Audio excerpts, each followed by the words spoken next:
And we are live. Hello everyone, how are we doing? I am back. I'm cured. I have a voice. It's magnificent. Well, of course, on the side we're all melting, but well, you know, you can't have everything. I hope you're doing well, that you're not suffering too much from the heat. Here I'm speaking to you from Brussels, from my flat, with a very cool 26.5 degrees. I'm very proud of having 26.5. It could be worse, it could be better, but it could be worse. Like it's an entire like engineering thing where I open the windows during the night, close them at precise time and everything to limit the increase of temperature. But I mean, to be fair, I'm 26.5 in the living room. By the end of this stream, in this room, yeah, I'm going to be cooked because there's the computer. I close the door and everything. There's the lights, so yeah, you're gonna witness a melting man, so to say. Which is why I brought extra quantity of water. I don't think I have AC, no. I mean, I have like I have, of course, heating, but I never used it during summer, so I don't know if it acts also as an AC. I manage most of the time to manage, so I mean, I will try to see to keep it managing. Pull off the. I mean, if I put the lights off, you're not gonna see me. I mean, okay, I'll put the lights off to give you an idea. Up, first light off. Second light off. Like you see, suddenly, like I'm a lot more in the dark, so it's not as the image becomes very grainy and everything. So you know, I'm taking it for you guys. Turn off the screen, turn off the computer. We're gonna do a stream without the computer. I think we are up. We have a concept upcoming. Like imagine if you were to talk to people without needing the screen, the computer, or whatever. Like, imagine you were to talk to people like in real life, like for real. Like that's who does that? Who does that? Like in big 2026, who goes out and talk to people? Please, I mean, let's be a bit serious, please. But Meb's going to the dark side. No, I'm not going to the dark side yet. I can be saved. So yeah, welcome. I hope you're not suffering. We could call this concept IRL. I mean, it's a bit avant-garde, I think. It's I don't know. I don't know if this thing has a lot of future, to be honest. I'm not certain. Anyway, why are we here? Like you say, like the heat melted, the melt. Can't even speak anymore. The brain is melting, as you can see. So for today, welcome back to the news review. Sorry again for not streaming last week. I kind of got a cold. Well, not really a cold. Like it's just like my throat was fucked up when on my way back from by plane from Bratislava. Very pretty Bratislava. But the AC in the plane, yeah, my voice did not like it. So yeah, I simply could not stream. I had to rest the voice. But now the voice is back. We can talk. We can melt together. And do the news review as usual. What else did I have to tell you like before we start? Yeah, no, another thing that's actually keeping me a bit busy these days is that I'm doing like finally. You will throw stuff at me when you will hear that, but I'm finally going through the motion of creating like the company, so to say, like going to becoming indépendant à titre complémentaire, so basically the Belgium equivalent to auto-entrepreneur, to kind of make a big company MEP assistant. So I have to do the procedure, the creating the professional bank account, that sort of thing. So very soon I will be officially a big company. I'm going to be selling out finally. After what? Oh, it's depressing. I was gonna say 3 years of stream. No, 5. Fuck. Terrible. Why do I think about these things? So yeah, 5 years later, he finally understands that maybe it's good to create a company when you're a streamer. So I'm doing that. Hopefully, by the end of the week, everything will be done. And next week, from the 1st of July, I will be MEP Assistant Inc. Which will be, I mean, it won't change a single thing for you. It's just like, for me, it makes more sense for Rogesser, for also all the administrative stuff, the taxes and all that. So I finally jumped the gun and did that. Hopefully will go well. But yeah, that's also something that kept me busy a bit these past few days. But yeah, you're not here for that. You're here for the news review today. Today is a special day. Today, 10 years ago, we had the biggest Mephiston Inc. I'm going tattoos. Yeah, exactly. I'm going to tattoo on myself the map of the EU with an update whenever there's a change. So I hope that there's not going to be another Brexit, because then we have to remove the country from the tattoo. It's going to be an whole thing. I'm going to it's going to be a live stream, of course. Brexit will be fun. Yeah.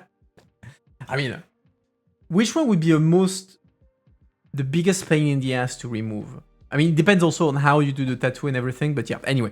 Kind of related, because 10 years ago, some people decided to also hurt themselves by doing a referendum on leaving the EU. Yes, on the 23rd of June 2016, the Brits were voting to leave the EU.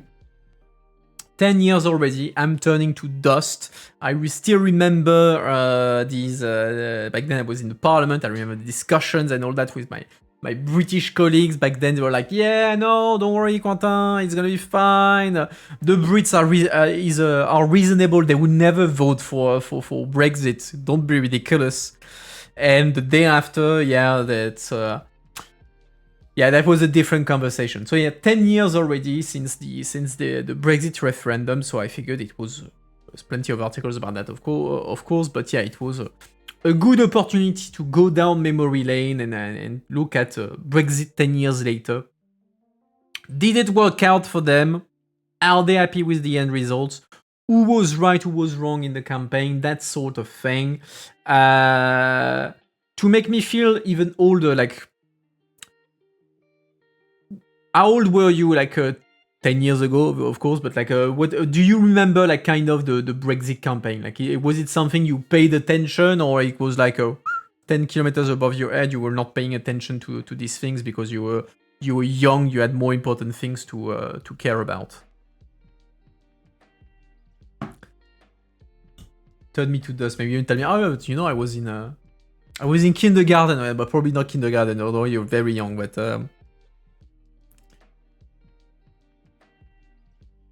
yeah, I still remember the Brexit campaign. Like, my best friends back, so I was in Parliament, and back then my best friends were Brits, and so I made a lot of fun to their detriment after the campaign.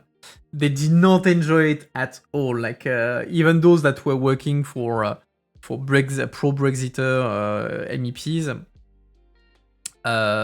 Themselves, they were not like Brexiteers, they were Remainers, and they were like, eh.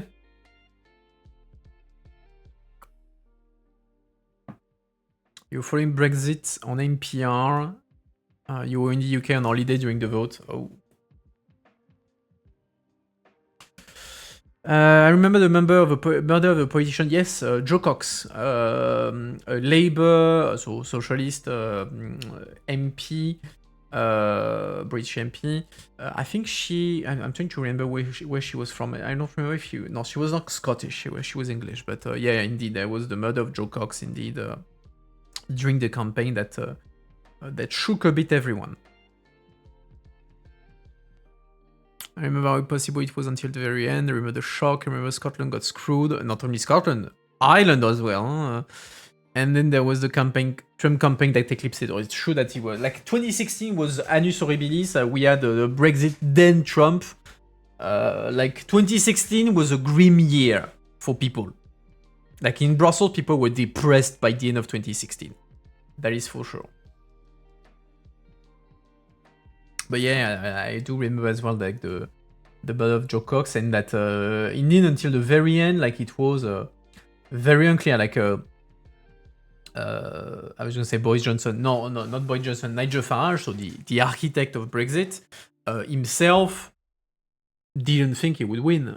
He didn't think he would win until basically during the night where I think he made an interview afterwards where he said like around 11 he thought he had lost. He said, okay, I lost. And then he saw the shift like probably around, I think around 2 a.m. And there like from 2 a.m. he saw like the lead growing for Brexit, and that's the moment he understood that he made it through with his Brexit.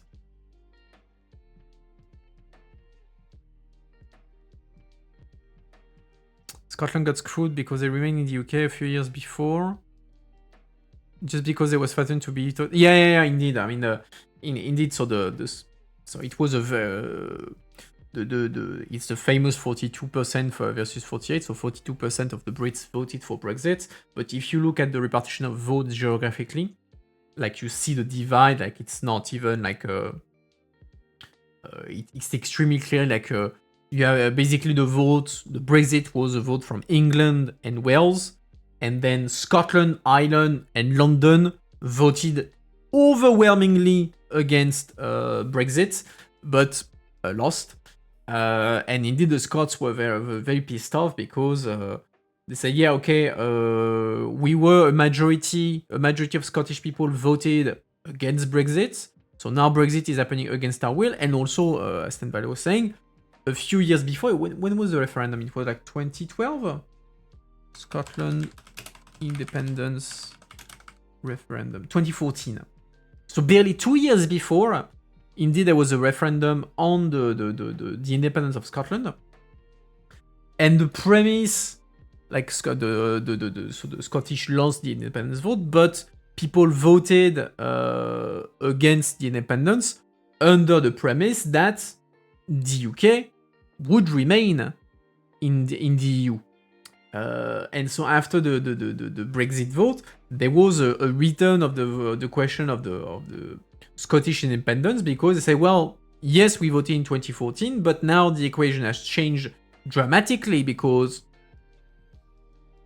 we thought we were staying in the EU, we're not staying in the EU. Scotland has voted overwhelmingly to stay in the EU, and now we are seeing that being imposed on us. So yeah, we want a new vote.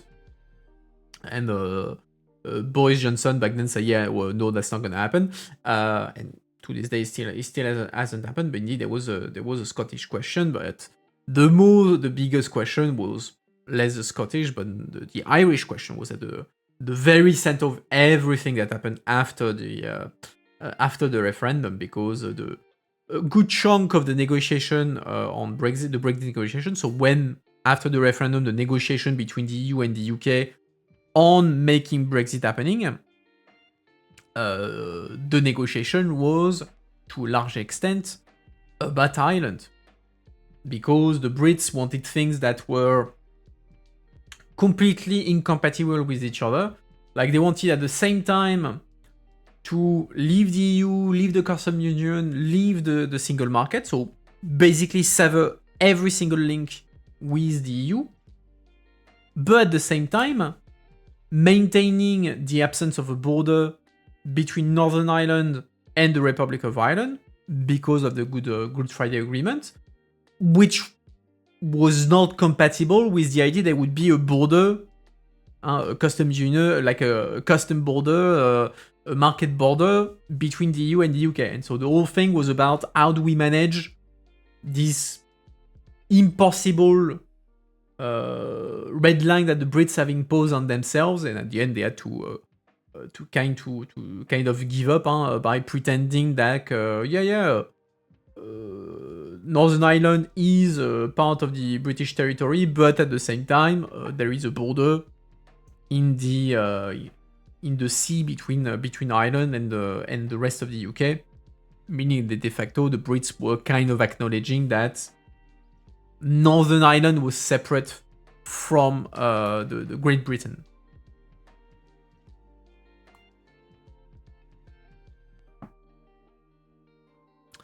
To be fair, I won't mind the Brexit if it means the independence of Scotland. The less likely reunification of Ireland, or the even less likely independence of Wales. I mean, I remember back then, like back in 2016-17, there was a real question. Like at some point, people were actually thinking, could there be a scenario where Brexit would be the cause of the collapse of the United Kingdom? Will the United Kingdom collapse because of Brexit? Because the Scottish would go away, and the Irish would go away. That was actually something that people seriously discussed. Say, okay, there is a possibility that the United Kingdom will just collapse because of that. In the end, that didn't happen, but to be fair, like you're saying, you're saying the less likely reunification of Ireland. I would say the contrary. I think it's much more likely that we will see a reunification of Ireland before the independence of Scotland. Like I've met quite a few like Brits from Northern Ireland who are convinced and tell me like very seriously, yeah, there will be a reunited Ireland in my lifetime. So the reunification of Ireland is not an unlikely scenario. I think it's something that is bound to happen at some point. The question is, if Ireland leaves, will that create a domino effect with the Scots? So Scotland will want also to have a new referendum on its independence or not, but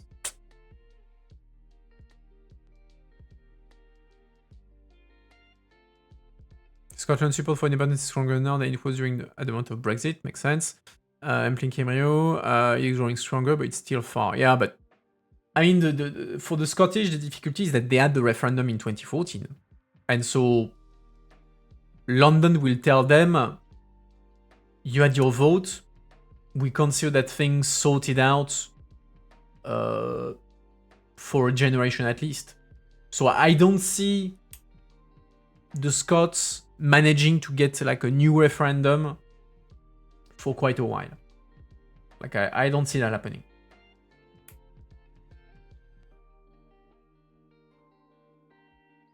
Do you think the UK would be ready to give up Northern Ireland? Yes. Yes, because it's. I think it's part of the Good Friday Agreement that there is the possibility for a referendum.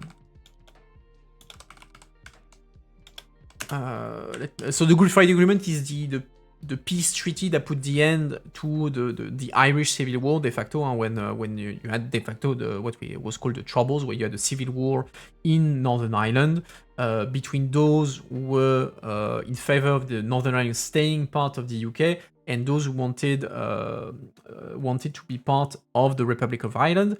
And so those Good Friday Agreement that was concluded in 1998 put a definitive end to that conflict. And one part of that agreement is that there is no border between Northern Ireland and Ireland.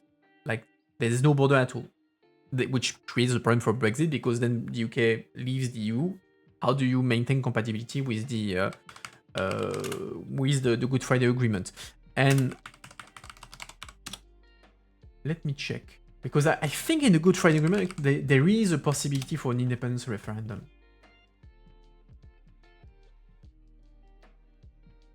Alors, wait.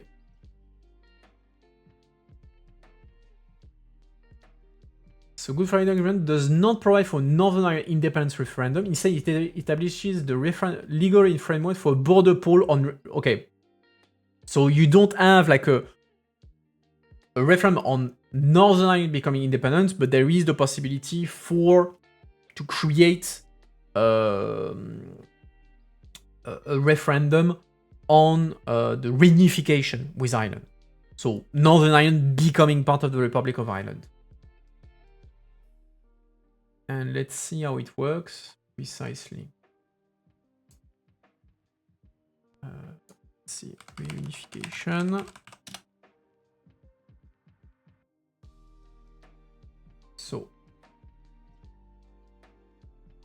blah blah blah blah blah with the border poll.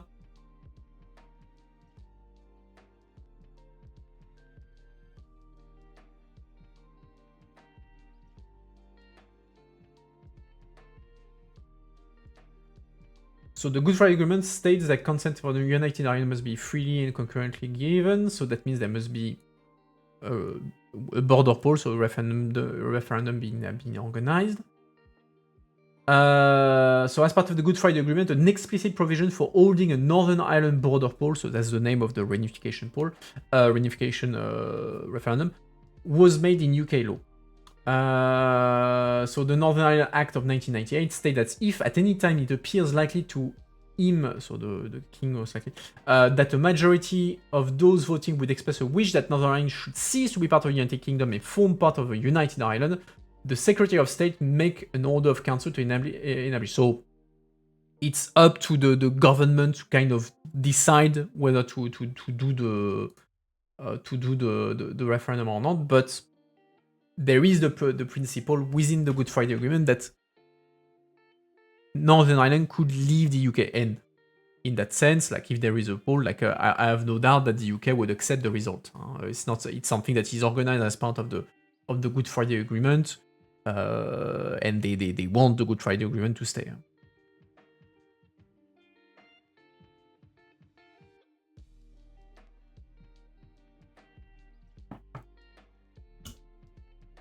The issue with Northern Ireland is the mess between Irish nationalists and the Unionists. Maybe people don't want a civil war, and I think everyone will keep an uncomfortable status quo instead of violence. I think nobody wants the return of violence. Even if, again, like during Brexit, there were questions, if there is a hard border, would that trigger again the Unionists, enfin the Republicans rather.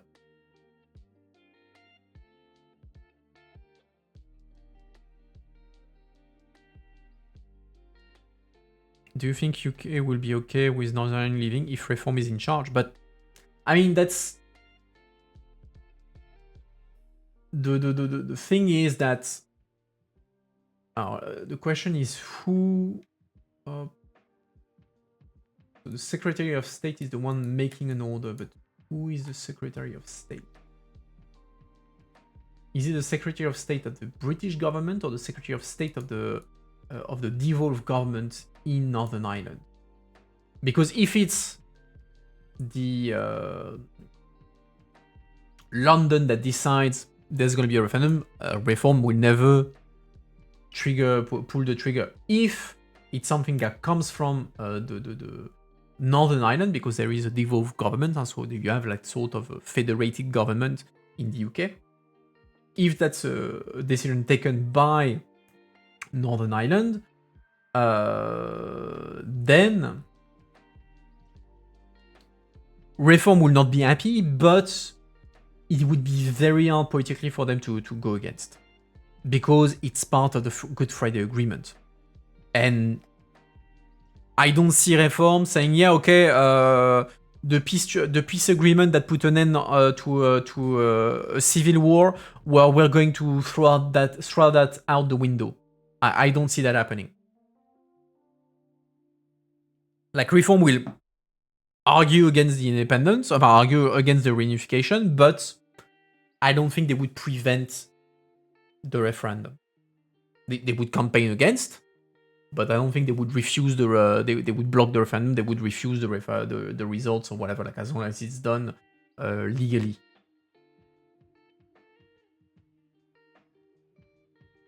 I keep reading the thing, but yeah.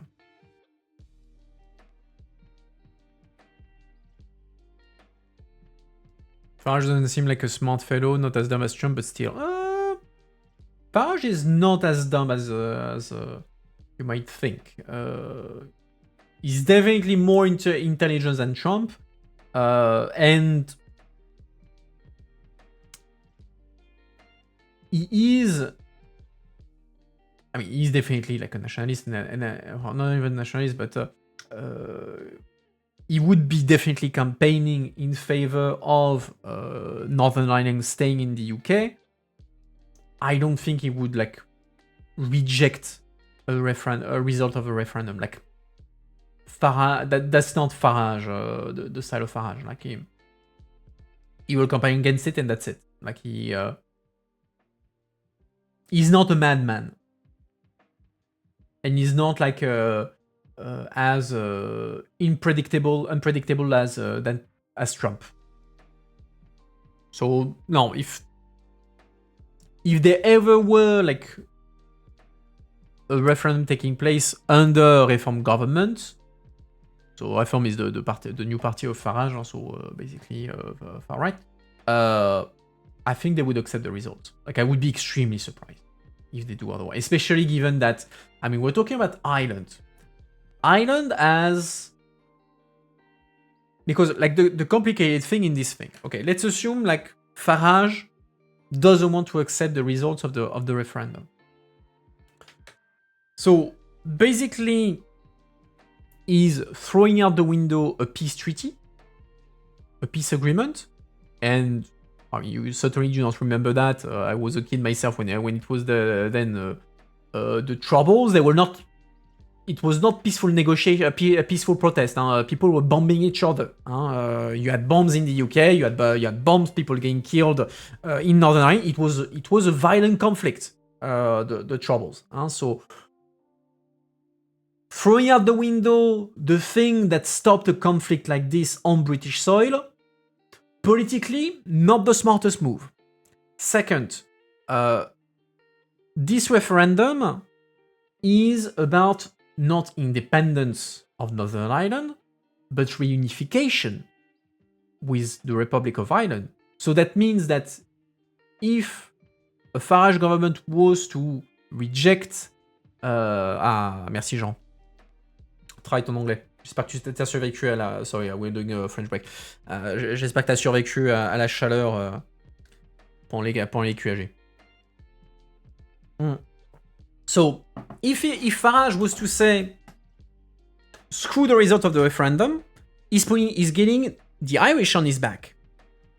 So, basically killing the diplomatic relationship between the UK and Ireland. And Ireland is not exactly like a country that has no power. Ireland is very influential, notably with the US, because you have a big Irish community in the US, and they are politically very influential.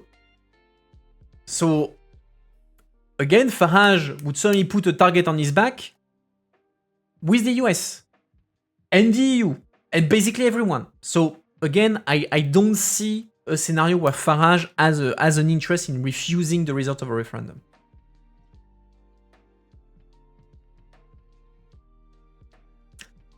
He doesn't have to do so. The team that will lose will call for a boycott of the vote beforehand, and they will claim the referendum easily. They could do that. It doesn't change the results because the how can I say it?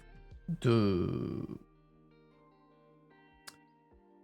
principle of the referendum is enshrined in the treaty itself. So it's not like just a normal political act. Like it goes beyond that. They could just say yes, we're boycotting, but again, that would create a lot of political issues, including for the Brits, and the risk of the return of violence in the UK. Again, during the Troubles, people were bombing each other.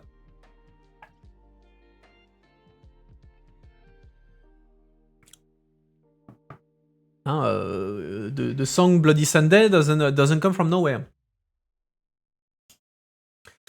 So yeah. And why were we talking about that? Yeah, we were talking Brexit. Classic. We're 30 minutes in. I haven't even finished introducing the topics. It's gonna be a good stream. It's gonna be a good stream. So yeah, 10 years of Brexit. So we're gonna read articles about that. Mostly about that. It's gonna be mostly dedicated to Brexit today. Make no mistake. But I also picked a couple of other articles that I thought were interesting. One about Antonio Costa, so the president of the council, who is facing his first issues with the member states who are not happy, notably with the proposal he made, or not the proposal, the action he took to get in touch with Vladimir Putin. That kind of pissed off a number of member states that he did that, and so we're going to read about this moment of weakness for him. And to finish, we're going to talk about Trump and how the allies he had made in Europe are more and more moving away from him because Trump is becoming too politically toxic for these parties, whether it is Rassemblement National in France, Fratelli Italia in Italy, etc., etc.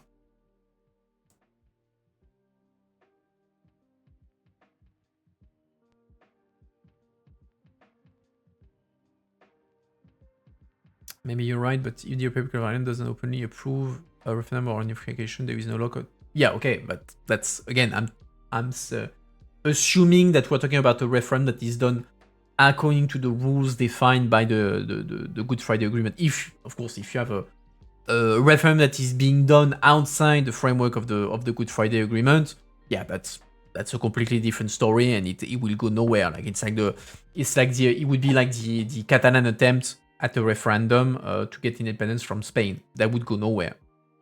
That's for sure.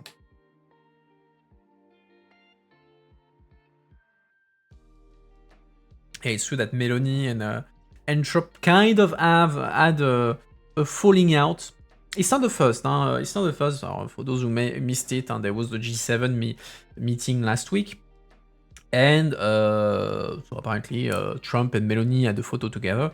And later, Trump said to journalists, "Oh, I took this picture of with Meloni because she begged me to do so. I didn't want it, but she begged me, so okay, fine, I did it." And Meloni was very upset with that and made a video pushing back, saying, "Yeah, no, that's bullshit. What Trump is saying, that's not acceptable. I did not beg for anything. Italy doesn't beg for anything." And since then, there's been an escalation between the two. But it's not the first time because Meloni had already had some tensions with Trump, notably around the Pope, because there was a moment where I forget exactly what was the reason, but the Pope said something and Trump was pissed off and criticized the Pope. And so Meloni, Prime Minister of Italy, where you have the Vatican, with a country and from a party that is very much close to the Catholic Church, took the defense of the Pope there, and so there was already a first exchange of fire between Trump and Meloni back then. All right, so that's the program for today. I think that's going to keep us busy for a while. We'll try not to melt in the meantime. And of course, if there are other things you want to discuss, you have 10 fingers and a chat, you let me know and we discuss. The Pope said war is bad and gave a lesson on the value of Christianity. Okay, that was probably about the conflict in Iran or something like that, yeah. All right, let's dive into it. Let's talk Brexit. 10 years of Brexit. And 10 years ago, there was a campaign. Yes, there was a referendum, and so there was a campaign. People threw arguments at each other. They threw a red bus at each other. And the question is, well, in the end, who was right? Who was wrong? So 10 years of Brexit, which campaign's claims have come true? So a decade on from the referendum that led to the UK leaving the European Union, Euronews fact-checking team looks at the campaign promises that were made on both the Leave and Remain sides to see which ones ended up happening. It's been 10 years since the referendum that saw the UK vote narrowly to leave the European Union, with 52 like I said, the heat is making my brain melt. I can't read anymore. So with 52% opting to get out and 48% preferring to remain. The vote on the 23rd of June 2016 was followed by years of agonizing negotiations and political turmoil in the UK before the country finally officially left the bloc in early 2020. So after that, it took 4 years more or less for the UK to actually leave the EU. While the time may have flown by, some of the conflicting claims about whether Brexit would be a benefit or a disaster for the country have not. From the economy to immigration, the Irish border and security, arguments about whether the UK's departure from the EU was a good thing or not persist to this day, even though polls show that the majority of the public believes Brexit is a failure. Like if I remember correctly, all polls since 2022, I think, if not a bit earlier, I think 2022, every single poll showed that a majority of the Brits think that Brexit was a mistake. Like they fucked up with that. Where was I? Yeah. So the Cube, Euronews fact-checking team, revisited some of the biggest points of contention during the 2016 campaign and how they hold up today. So first claim, Brexit will harm the UK's economy. The Remain campaign was insistent that leaving the EU would cause significant damage to the UK economy, making the country poorer and citizens worse off. There were plenty of instances of high-profile politicians and campaigners making the same claim. Back in May 2016, then Chancellor of the Exchequer, George Osborne, the UK's Chief Finance Minister, said, "A vote to leave would represent an immediate and profound shock to our economy. That shock would push our economy into a recession and lead to an increase in unemployment of around 500,000 people. GDP would be 3.6% smaller, average real wages would be lower, inflation higher, sterling, so the money, the currency, weaker, house prices would be hit, and public borrowing would rise compared with a vote to remain," he added. A decade later, the overwhelming consensus among researchers and government institutions is that this has been the case, though gradually, rather than in a sharp drop or sudden blow. So you didn't have the collapse of the economy, but it slowed down considerably the growth of the UK, and in the end, like being detrimental to the British economy.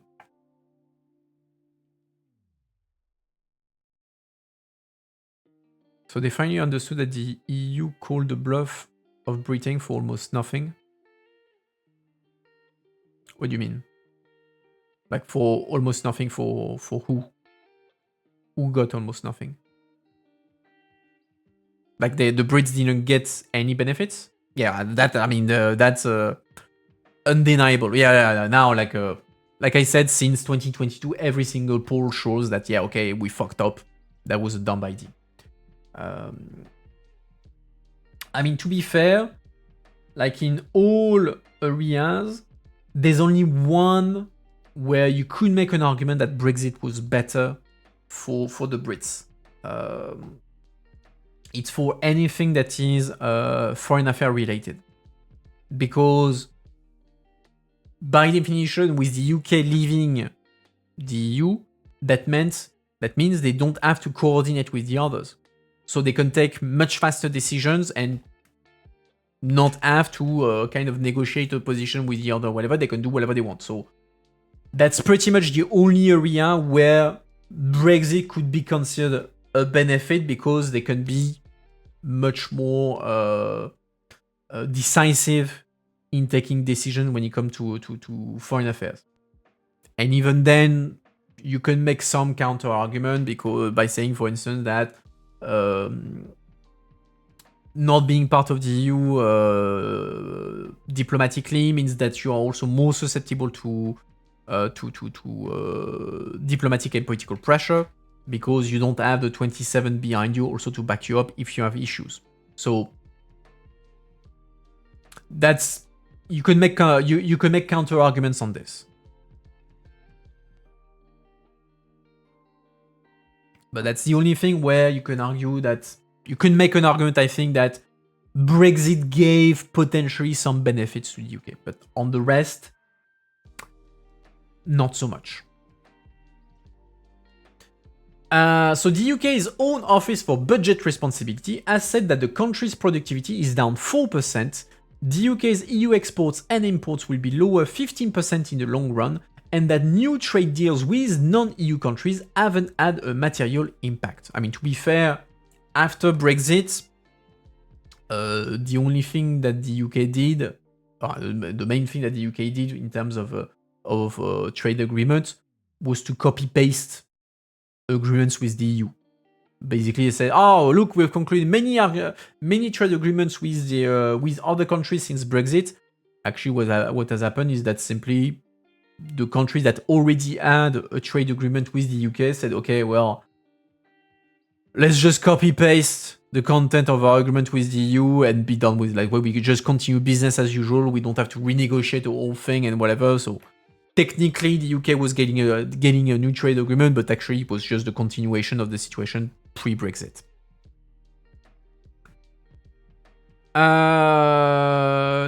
Okay. I think that on that there's no longer any question. Brexit has definitely harmed the UK economy, and it's done so very badly, Mark English, policy advisor at the European Movement UK, told The Cube. Even many Brexiteers would recognize that, although they say it's a price worth paying, I'm not sure why. So yeah, they basically the question is, in that sense, is why do you want Brexit in the first place? Like, what is the core reason you want Brexit?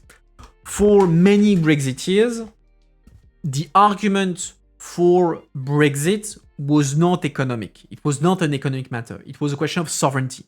They wanted to leave the EU. Why? Because they didn't want anymore to have to respect the European rules. They wanted to be independent, to be sovereign.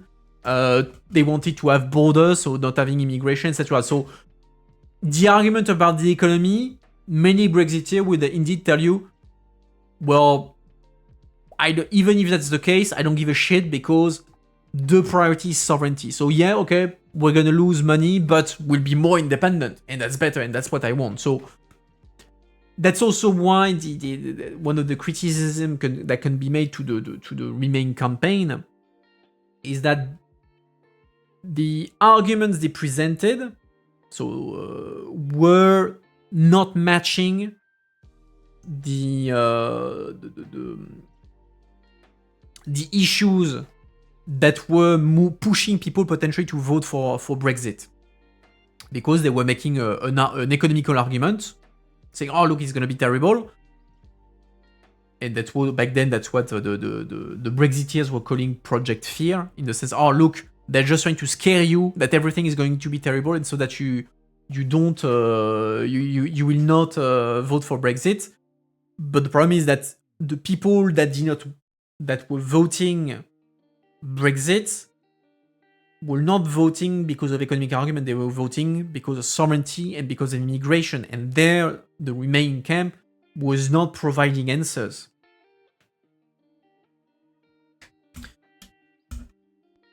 And that led to basically the Brexiteers having a boulevard to push their own arguments. And I wanted to say something about that. Yeah, and I mean, it's the question of sovereignty is linked to populism, because Brexit is one of these votes that is heavily fueled by populism and the rise of populism, which is built on those who felt left behind by globalization. So it's not a matter of, oh, the economy is going to be worse. But the economy is already doing nothing for me. So, I don't exactly give a shit. I have nothing to lose.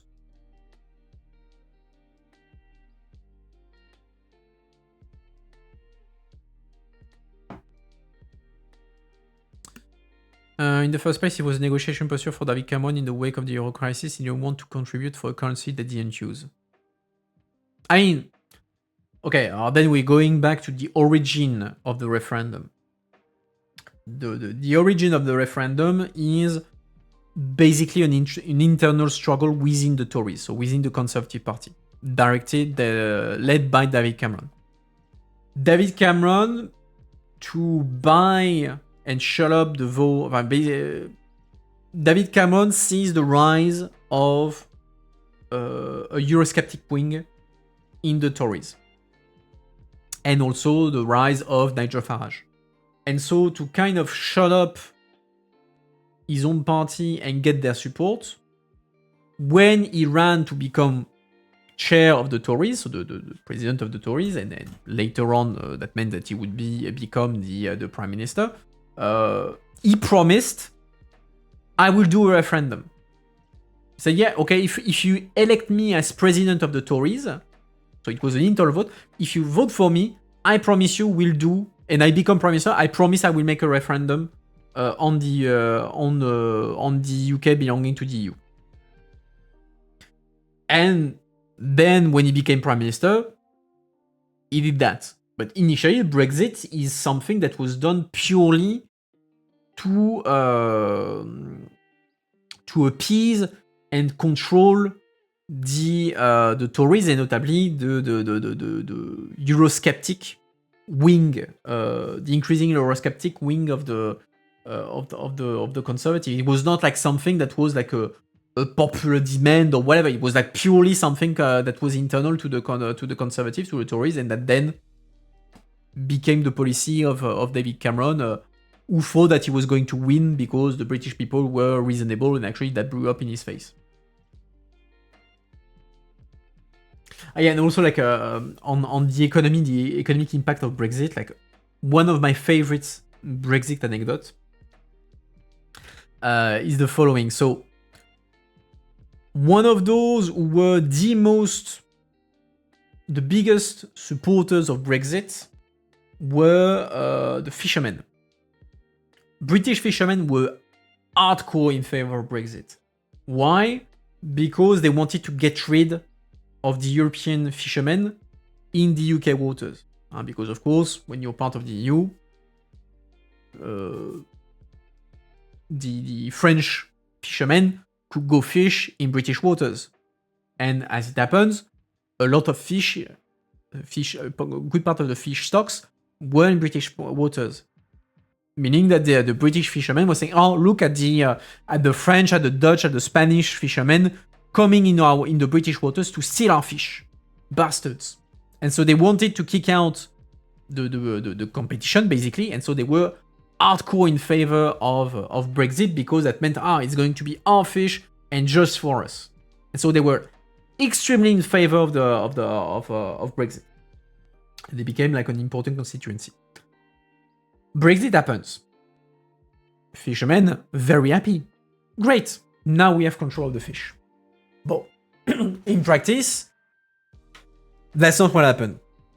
What happened is that actually, during the Brexit negotiation that happened afterwards, well, the EU managed to obtain that European fishermen would still have access to British waters for, I think, 10 years or more. Like for a certain amount of years, it would be as before. French, Spanish, Dutch would be able to access the British waters and fish, and then there would be transition and a specific agreement. So already fishermen were a bit pissed because they've been told, oh shit, well actually you still have to share. And the second, which is the funnier thing, after Brexit, the one thing that the fishermen realized is that the fish that they take out, that they bring back to their ports, a good majority of that, I think it was like 70%, well actually, let's say 70%, 70% of the fish that British fishermen were taking out of the sea was not meant for the British market. It was things they were sending to the EU. And so that meant that with Brexit, and them leaving the customs union and the single market, and with our border, that meant extensive custom checks, which meant that when you're dealing with fresh fish, fresh seafood, that you absolutely need to get to destination within 48 hours, they could not anymore export to the EU. And suddenly, well, 70% of their market was going to shit. And so they were like, oh shit, that's not what we wanted. We thought we would still have access to the European market. And so they ended up launching massive communication campaign to encourage the Brits to eat more fish, to support the British fishermen, because they could no longer send the fish in the EU because of the Brexit that they supported in the first place. That's my favorite Brexit story. Like the epitome of the absurdity of this vote. How much it is like a self-harm from the Brits. It's an incredible story.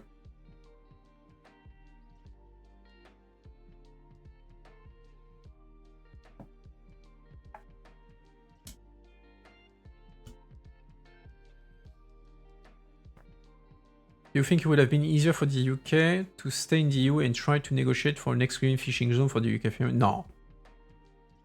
No, that would not have worked. Like the principle is freedom of circulation and all that, so that would not have that could not fly.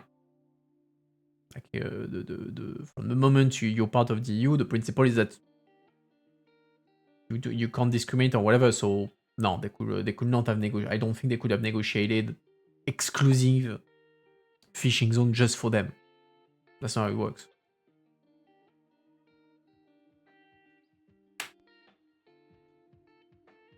And also, I mean, to be fair, the Europeans had also no interest in making the life of the Brits easier. Like, so Cameron makes a gambit by announcing the Brexit referendum. Like, all the other Europeans are like, what the fuck are you doing? And Cameron is like, yeah, but you know, we're gonna make a deal, and I'm gonna sell that deal to the British people, and everything is going to be fine. So you need to, you need to give me to completely take me out of the freedom of circulation, so that I can say to people, well, that there's no more immigrants or no more Polish people or no more French people going to the UK, and we're completely free to accept that. And the other Europeans like, no. Actually, no. That's not how it works. We're not going to give you that because A, it's fucking stupid, and B, if we start giving you that, well, that means that any Eurosceptic party in Europe will be able to say, "Hey, look, the Brits got a deal. We can get the same," and so then you would just be allowing the slow dismantling of the EU. So like, yeah, no, there's no way we're doing that. And so at the end, Cameron tried to think, I'm the UK, I'm going to negotiate a thing. Actually, he got an agreement that was mostly just saying things that were already existing. And so he couldn't like show much to the Brits saying, oh, look, I negotiate a big deal that gives us a lot of advantages and in the EU. Because the other one saying, yeah, no, we don't have an interest in giving you that. And after Brexit, they even had an interest in making, to an extent, an example out of the UK. Like, because again, you don't want your European government, you don't want Brexit to be a success. You don't want the UK to be seen as, oh, look, they left the EU and they got the best deal in existence. And they're far better off outside the EU than inside the EU, because then everyone will want that. So the Europeans had actively no interest in giving anything to the Brits if it was not in their own interest. Which is not what the Brits had planned. They thought that, oh, we're the UK, we're gonna get what we want because we are the UK. And also and that was also a real possibility at some point. Like, the Brits thought that they would be able to do divide and conquer.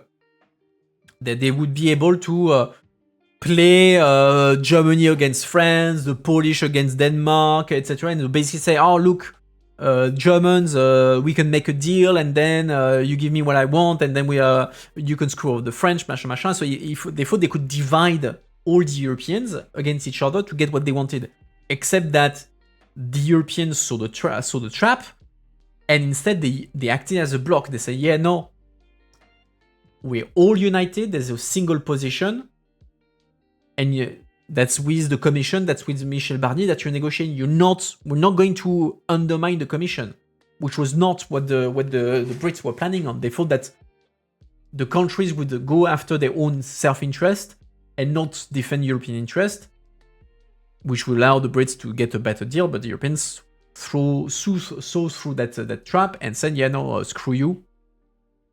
They saw that as a threat and said, yeah, no, we're staying united behind the Commission. And also Barnier was was smart in the way he did the thing, etc. He goes both ways, but yeah.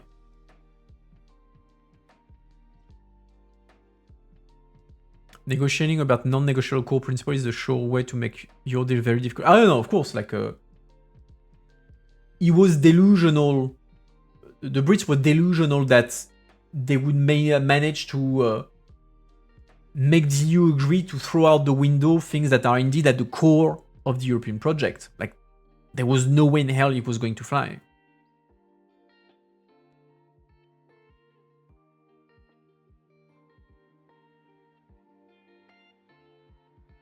In the 2010s, I would argue it would have been easy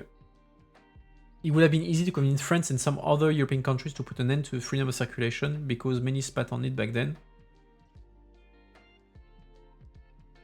I don't think so. Because freedom of circulation, I mean, you have...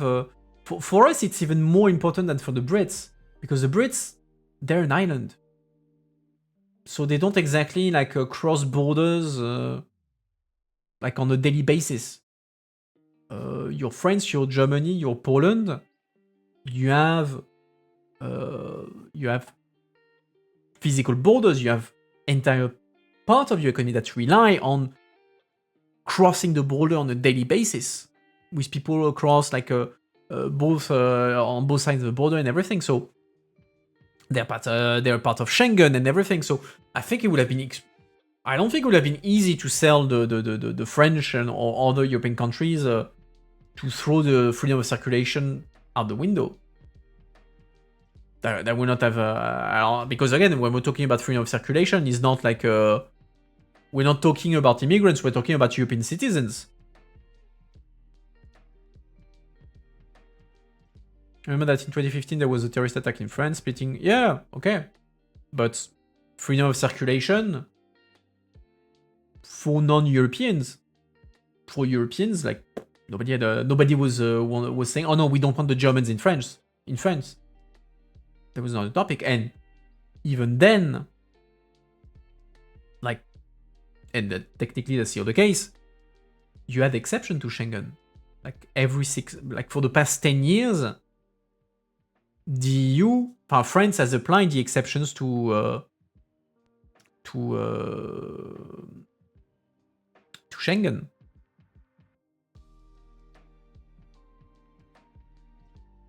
The terrorists were from Belgium. Yes, but they were coming back from war zones. Like, they were Belgian, they transited in Belgium, but they were like people who were veterans from the Syria conflict, ISIS and all that. So they had gone outside the EU and came back, notably through hiding through the flow of migration routes. If I'm mistaken, didn't France? Yeah, but it's technically still the case. Like, Schengen allows for exception. A member state is allowed for 6 months to re-establish a number of border controls. So you can re-establish border control, and France has done that for 10 years in a row. For the past 10 years, every 6 months, France has said, I'm invoking the exception of the Schengen Agreement, and so on the ground of fighting terrorism, on the ground of migration crisis. And so the French have reintroduced some controls on the borders. Like they're not like, you don't have systematic controls, but you do have spot checks and everything, which is allowed in virtue of an exception to Schengen that the French have activated consistently for the past 10 years. Which is, and they're not the only ones, I think there's like 10 countries that have done that. Which is putting into question Schengen, because this exemption is supposed to be temporary. But when you have a temporary exception that has been activated for 10 years, is it still an exception? That's the question, like, today exists around Schengen and the viability of Schengen. Like, yeah, great, we have a principle of absolute freedom of circulation, but actually, for the past 10 years, it hasn't been absolute.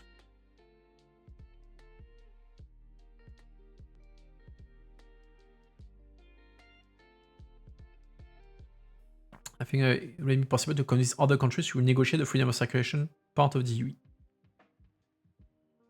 I don't agree.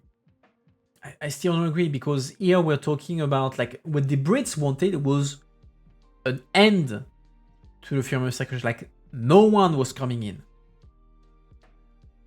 There was no way the EU was going to accept that. No way that the EU would say, yeah, okay, we're agreeing to prevent our citizens from going to the UK if they want. There was no way that was going to happen. I mean, the proof, Cameron tried. Remember, the referendum on Brexit is 2016. Cameron negotiated his deal, or attempted to negotiate a deal, beginning of 2016. So, I mean, that's the proof that the context of 2015 and the terrorist attacks has not done anything to convince the member state, oh yeah, actually we need to throw out the window freedom of circulation. I don't think so.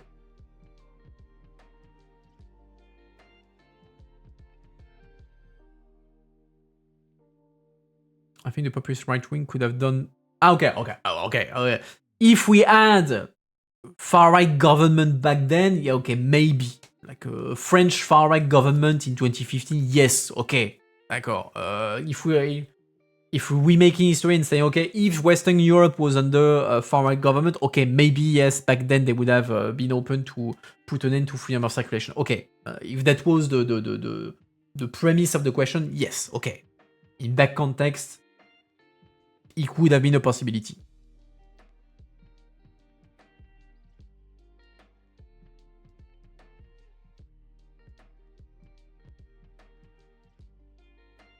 Didn't Cameron try to appease its right wing by doing the referendum? But it was because of an internal, like it's the right wing of the Tory party. Like the far right was not in government. Like Farage was not in government.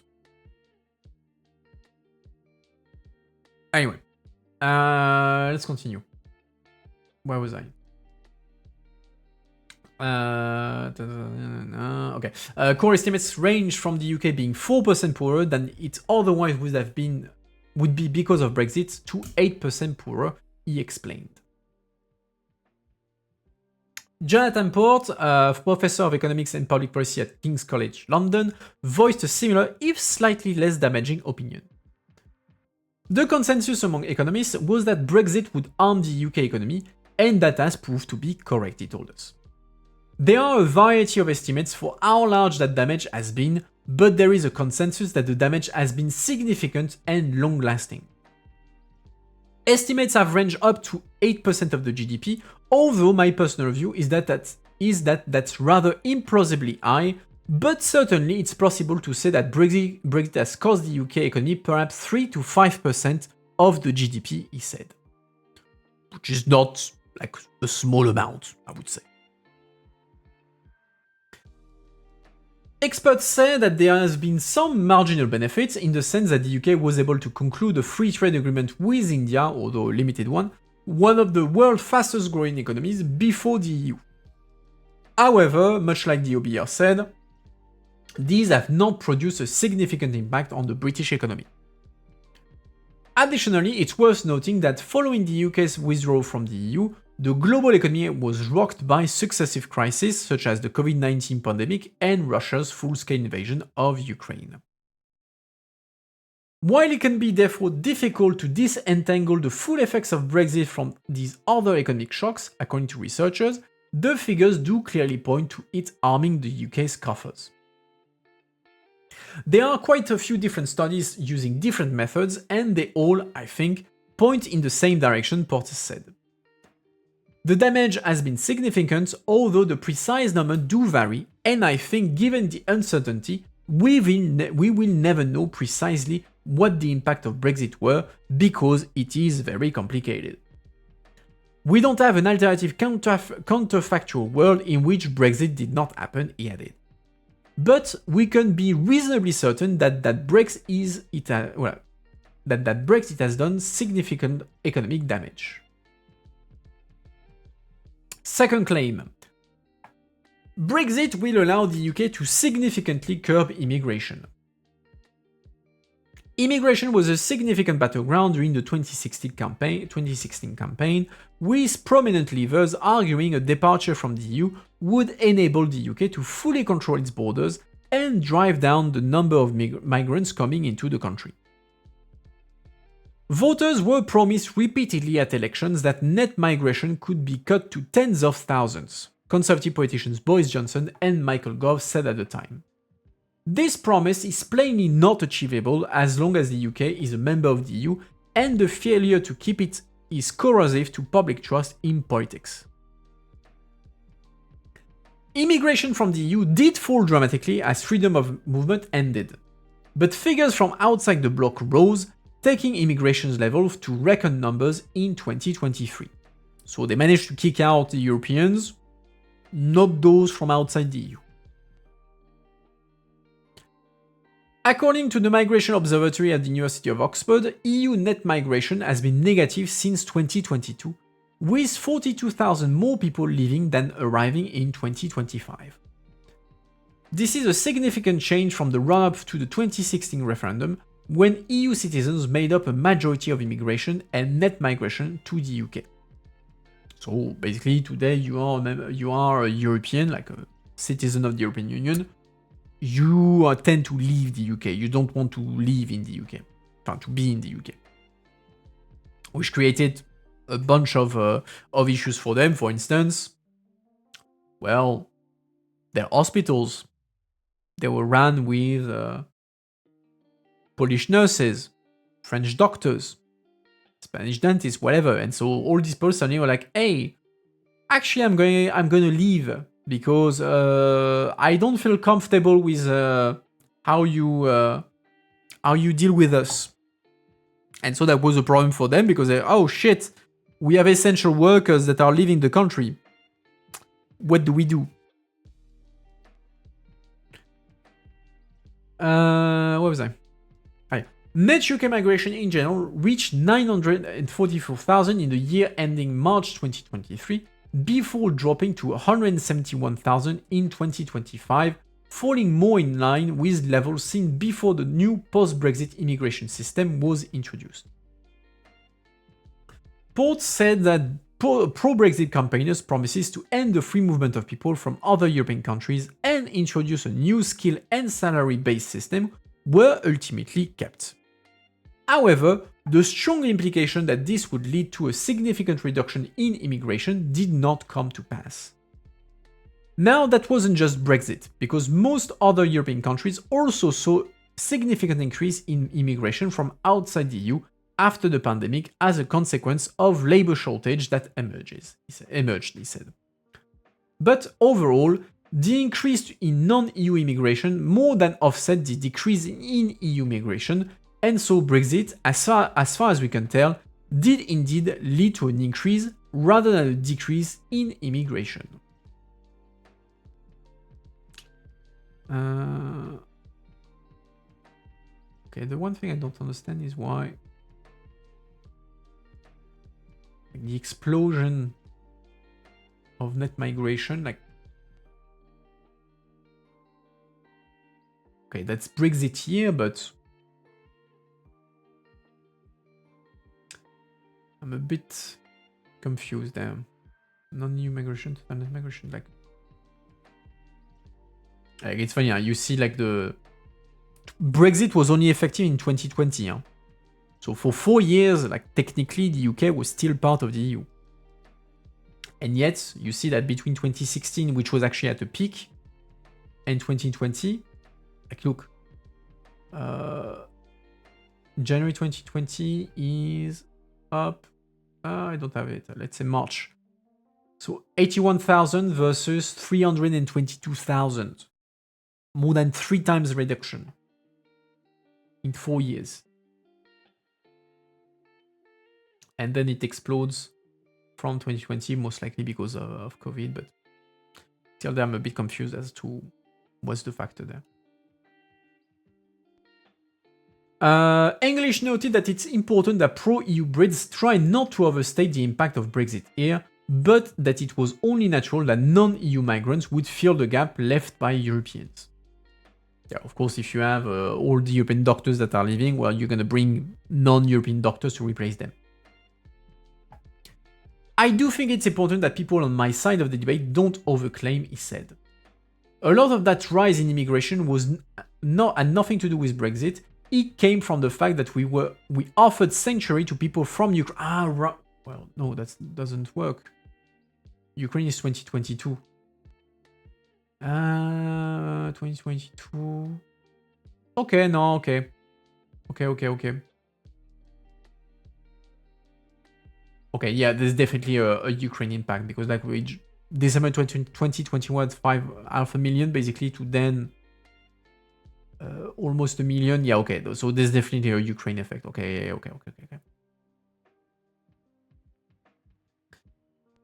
Where was I? Okay, so offering sanctuary from Ukraine and Hong Kong and Syria, and it came from a decision to offer a very liberal regime at the time for non-EU students as well. But the fact in the end is that the UK, like every richer country in the world, needs and wants inward migration to fill vacancies, and it doesn't get that migration from the EU. If it doesn't get that migration from the EU, it will get it from elsewhere, English added. I think Brexit certainly did not reduce immigration, and it was never going to do. It's worth noting too that the UK, like all other EU countries, always had the power to remove even EU citizens from its border under certain conditions, despite Leave campaigners claiming that freedom of movement meant full, unfettered access to Britain's shore. The EU's Free Movement Directive repeatedly says that member states are allowed to remove EU citizens who become an unreasonable burden on their social assistance system.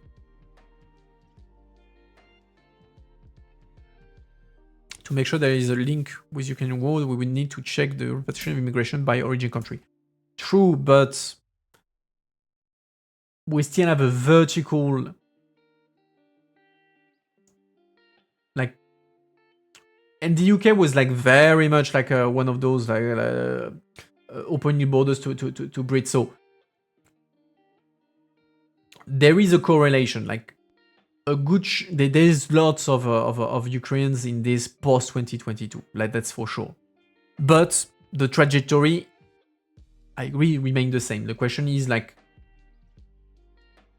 who are the people like there? You have those that need to replace the Europeans that are leaving, so the doctors and everything. What about the others? That I don't know.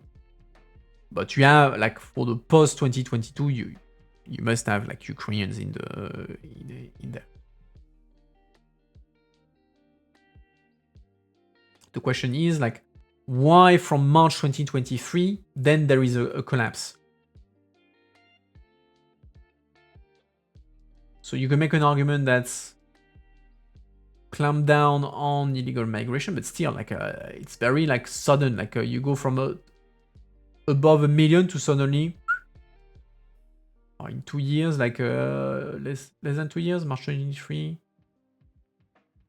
Yeah, Reduce it by divide it by 2.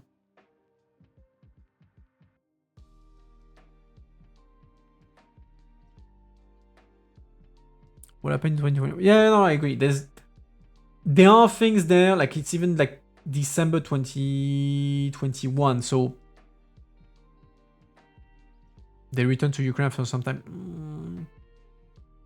To such an extent, I'm not certain. I mean, we were, like Niku said, we would need indeed the breakdown per nationality. But like, there's something happening June, September 2020, and there's something happening March 2023. Like, those are the two huge breaks. I don't know what those are. What is the reason there? Like, okay, I can offer one potential explanation. First, possible explanation of 2020, end of hard lockdown. Like, because the jump is from September 2020. So after the end of the first wave of lockdowns. So it's possible that with the easing of the lockdown, or the first wave of lockdown, you had an increase in migration. But again, that's a very big increase. So I don't think like it's only the end of potentially the end of the lockdown that led to this, but question mark.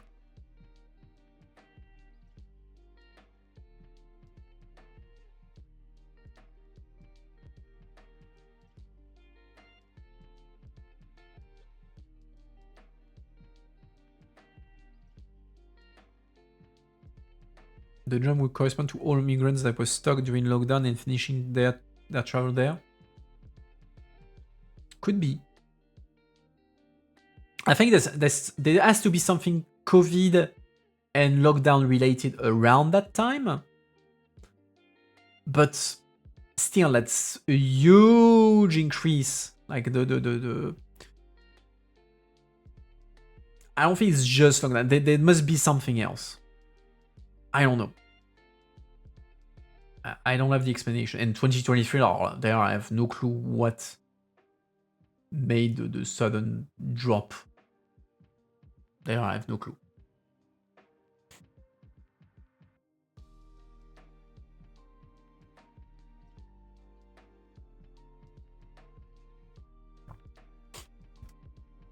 Alright, let's continue.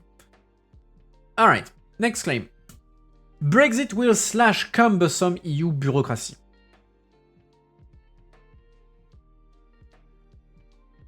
When was Bojo's term again? Bojo, he ended end 2022, I would think.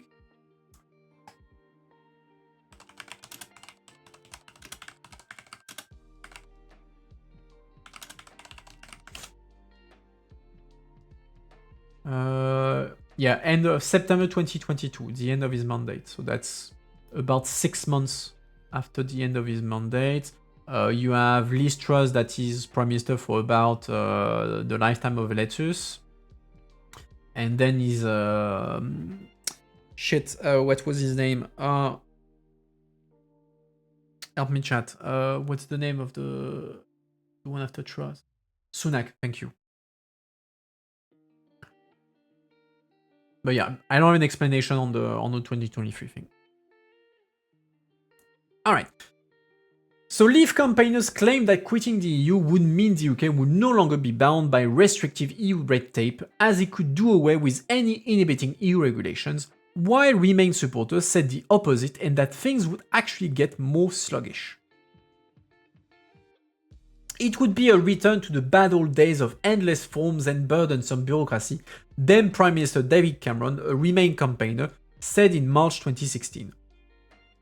He was warning that leaving the EU would force British businesses to deal with customs declarations, rules of origin checks, and exports barriers. Before the creation of the EU single market, each country had its own set of rules, meaning companies wishing to trade across the continent needed to make sure they complied with each of them. English pointed out that the UK was right at the center of devising the single market, which required companies to follow only one set of rules and so reduce bureaucracy. Brexit took away the ability to sell across the market free of red tape. It took away from UK businesses while other businesses across the EU kept it, he said. They are therefore at an advantage compared to UK businesses. So, of course, leaving the EU led to more cumbersome bureaucracy, at least for those who are exporting. London has not diverged significantly from regulations set in Brussels, preserving EU standards to avoid extra administrative costs for businesses because, ultimately, the bloc is still its largest trading partner. So in the end, the UK is kind of ending up de facto as a situation like the European Economic Area. They're now part of the EU, but they need to de facto apply, or in the case of the EU, they have to, but the UK has to mirror, to an extent, European rules, because otherwise it makes it complicated for the economy.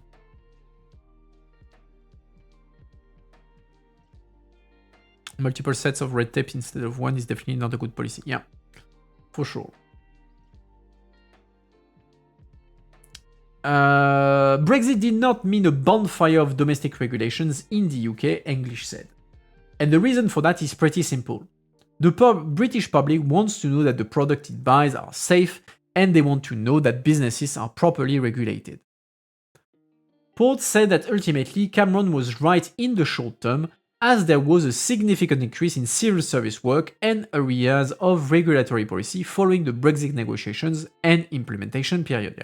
You remember the queues at the border of the UK for custom checks, which were nightmarish. It's not clear whether there's been a huge increase or decrease either way, he said. What is quite clear is that there hasn't been some sort of massive rollback of deregulation or bureaucracy as a consequence of Brexit. Because at some point, one thing that the part of the Brexiters were pushing for after Brexit was the idea of Singapore on Thames. The idea was to say, okay, after Brexit, one way we could improve the economy is by cutting all the rules, like as much rules as we can. That way, we become attractive for all the international companies, and because of our proximity to the European market, it's very interesting for them. So that's what they call Singapore on Thames, massive deregulation plus ease of access to European market, and so that would be like the recipe for the British economy. Obviously, that did not happen. Where was I? We are probably more regulated and have more bureaucrats than we did pre-Brexit, although I think that's probably not mostly due to Brexit as opposed to broader trends in the UK. Claim: Brexit will make the UK less safe. Theresa May, former Home Secretary and later Prime Minister who originally oversaw Brexit, said that the UK would be at greater risk of terrorism if it left the EU, while Leave campaigners dismissed this as Project Fear. Project Fear was a bit wider than just the terrorism. It was every claim that things would be bad for the UK. The Brexiteers were calling that Project Fear. So my judgment as Home Secretary is that remaining a member of the European Union means that we will be more secure from crime and terrorism, May said in April 2016. Does the UK still have access to EU law enforcement databases? They lost that access, that's for sure. Did they regain it through new agreements? I'm not certain. Let's see.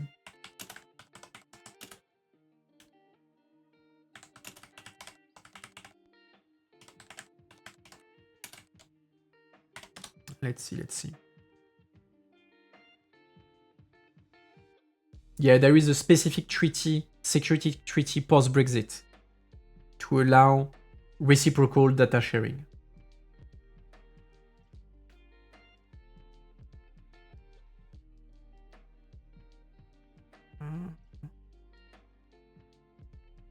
But the part that they don't get access to is the Schengen information system.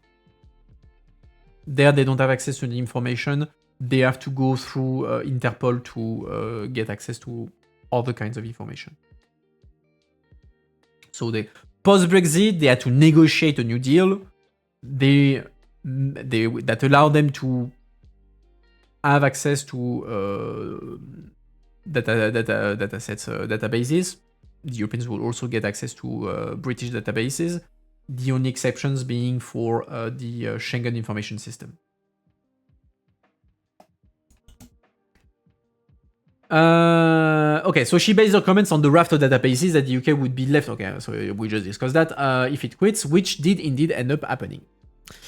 These include the Schengen information system too, which they still don't have access to, which allows EU countries to share real-time alerts on wanted people and suspected terrorists. Eurodac, the EU fingerprint database used for tracking irregular border crossing and direct access to Europol and Eurojust information systems and strategic intelligence networks. Researchers said that while none of this has meant that the UK has become significantly less safe after leaving the EU, it has still put up unnecessary hurdle to its ability to fight cross-border crime. I don't want to claim that Brexit has made the UK dramatically less secure against crime and terrorism, but it has had a negative effect, English said. All those databases allow dangerous individuals to be identified and to be apprehended, and equally importantly, the UK can no longer use the European arrest warrant to bring back to the UK quickly criminals who fled. Yeah, that's definitely something they can't do anymore.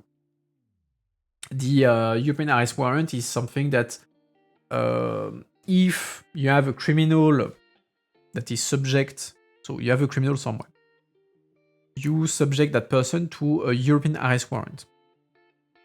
That person is arrested in another country of the EU. That means that criminal, that suspect, has to be sent back to the country of origin very fast. So it speeds runs. It enables the arrest of the person, because you can arrest that person on the basis of the European arrest warrant, and then you can send it quickly to the other country. Like, to give you a concrete example, for the French, Salah Abdeslam, who participated to the terrorist attack of the Bataclan, was caught in Belgium, and so the French had issued a European arrest warrant, and it took basically, I think it was less than 3 months for Abdeslam to be sent back to France. So the Belgium arrested him, and less than 3 months later, he was given. I want to check something because I have a small doubt on something on the exact day. I don't remember if it's like less than a month or less than 3 months. So I don't want to say bullshit.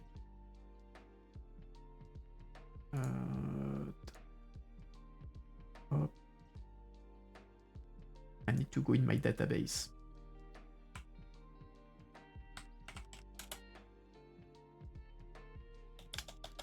I need to go in this database. Yeah, but I will give you the comparison, and then you will realize that it's quick.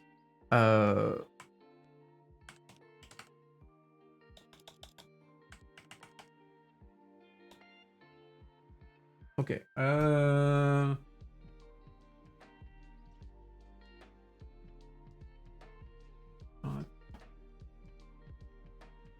No, that's not this one. I don't remember. Doesn't matter. Like, let's say 3 months. Let's take the long one. So in 3 months, he was sent back to France. To give you, through the European arrest warrant, to give you a point of comparison, to get... so in 1995, there was bombing in Paris. The authors were caught in the UK. in Europe, so before the arrest warrant was created, in your opinion, how long did it take for France to obtain the expatriation of the co-authors of the Paris bombing of 1995? How long did it take prior to the European arrest warrant? 6 months? Anyone says more or less?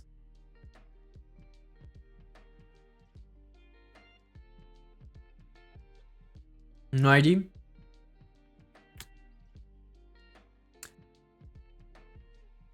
Less? It took 10 years for France to obtain the expatriation of that guy. It was like the co-organizer of the attacks. So yeah, 3 months, kind of quick. Which charge they were arrested in the UK? I don't recall exactly. But back then, like, it's just that the procedure prior to arrest the European arrest warrant, like you have to go through a different procedure that is much heavier, that can be subject to many appeals, that suppose like already to go in front of many judges, etc. So that's why it took also very long. And also, like, there was a whole thing that first he need to purge, like he needed to complete his sentence in France before be able to be judged in France. So there was a whole thing about that one in the case of the European arrest warrant. You're being sent, and you can even like send them back and forth. Abdeslam was judged both in France and in Belgium.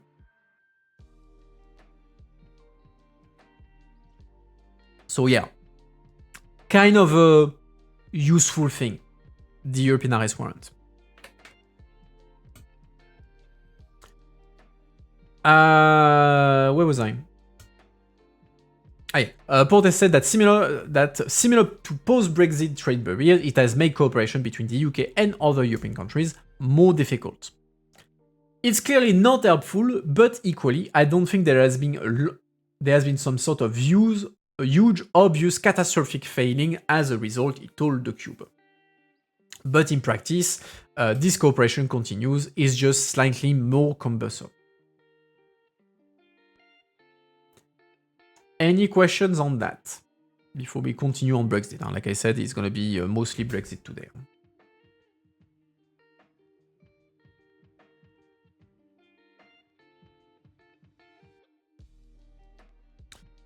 Actually, how long have we been? Like an hour and a half?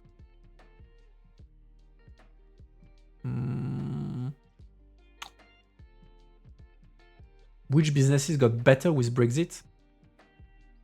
Lawyers? Maybe. Maybe lawyers. Finance, not so much, because the city was benefiting a lot from the fact that it was a city, but they also had easy access to the European market, so that clearly was not good for the city. Which sector could have benefited?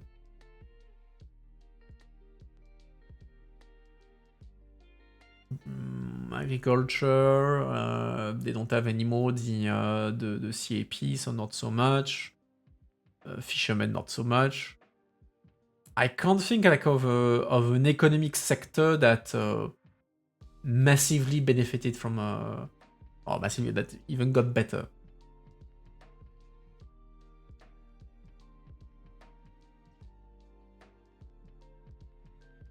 Pharmaceutical, no, because they would still operate under the... they would still need EMA authorization to access the European market, so that doesn't make it better for them. I can't think of a sector. Like I said, the only ones that who had a good business thanks to that is our lawyers. Lawyers, lobbyists, yeah, they good business. Very good business.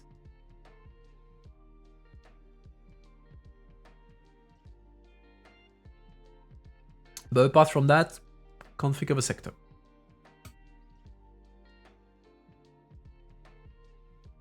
Lucky Devil says, true. True.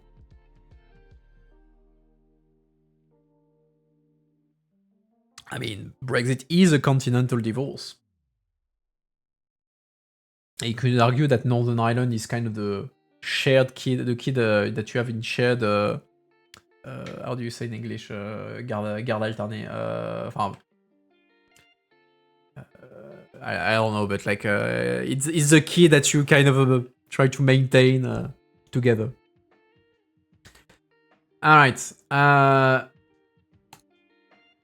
Let's look at 10 years later. Well, we have Brexit. What lesson did people take from that?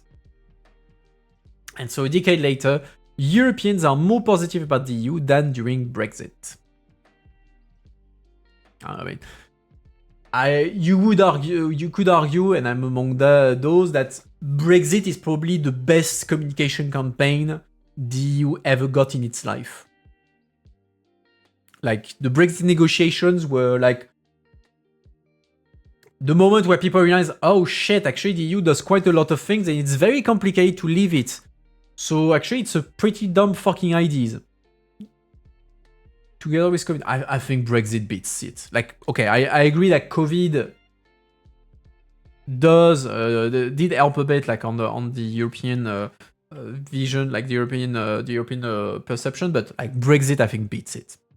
Like Brexit, like it was like a front and center, like everybody was watching it on TV and all that. Like it was every day the Brits are discovering a new things that they are screwed over because they are leaving the EU and all that. So I think it's Brexit is taking the cake there. Brexit is taking the cake.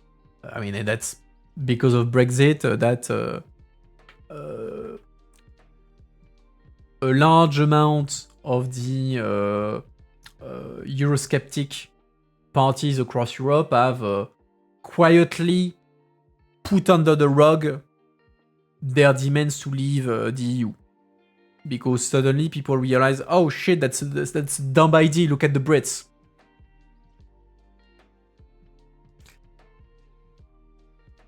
Alright, so polling from Pew Research shows favorable views of the EU have increased since Brexit, even as national polling indicates support for some Eurosceptic parties is at a high.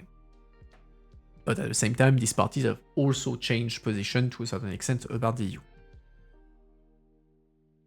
A decade after the UK's vote to leave the EU that sent shockwave through the continent, Europeans appear more supportive of the bloc than they were during the Brexit referendum campaign. New polling from Pew Research shows favorable views of the EU have increased across much of Europe since 2016. This is despite the rise of parties critical of Brussels in multiple European countries. The data indicates a shift from politics in Europe that surrounding the Brexit vote when calls for a referendum to leave were not limited to the UK. At the time, France's Marine Le Pen advocated for a vote on French membership of the bloc, while Dutch politician Geert Wilders called for a referendum on whether the Netherlands should leave the EU. In Greece, public confidence in EU institutions was at a low following the Eurozone debt crisis. I mean, they had a few reasons not to be happy with the EU, to be fair, and bailout negotiations. In Italy, the Five Star Movement also advocated for a referendum on Italy's membership to the Eurozone. According to Pew's figures, that picture looks different today.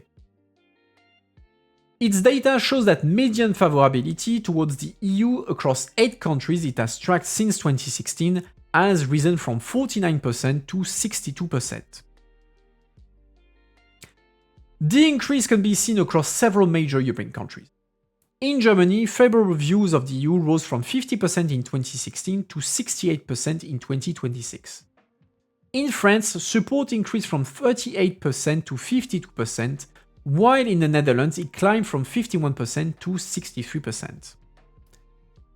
In the UK itself, despite leaving the bloc in 2020, favorable views of the EU have risen from 45% at the time of the referendum to 67% today. Like I said, every single poll in the UK today show that a majority of the Brits think that Brexit was a mistake. But then, I mean, it's polling the favorable views about the EU. Brexit was clearly a factor.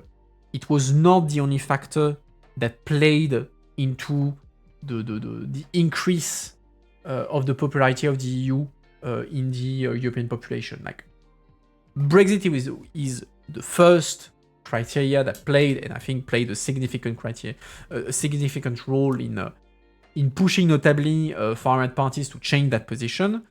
But then other international events convince the Europeans that actually, yeah, it's pretty useful to be part of the EU. COVID or the war in Ukraine. Like the war in Ukraine, suddenly you had the return of, oh shit, actually, if you're not part of the EU, you get invaded. So maybe it's good to be part of the EU.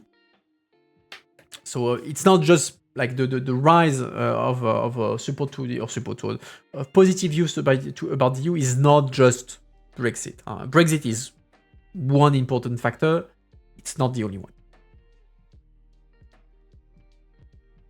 Pew's data shows that support for the EU jumped sharply in the year directly after the Brexit referendum, with median favorability in countries surveyed rising from 49% in 2016 to 60% in 2017.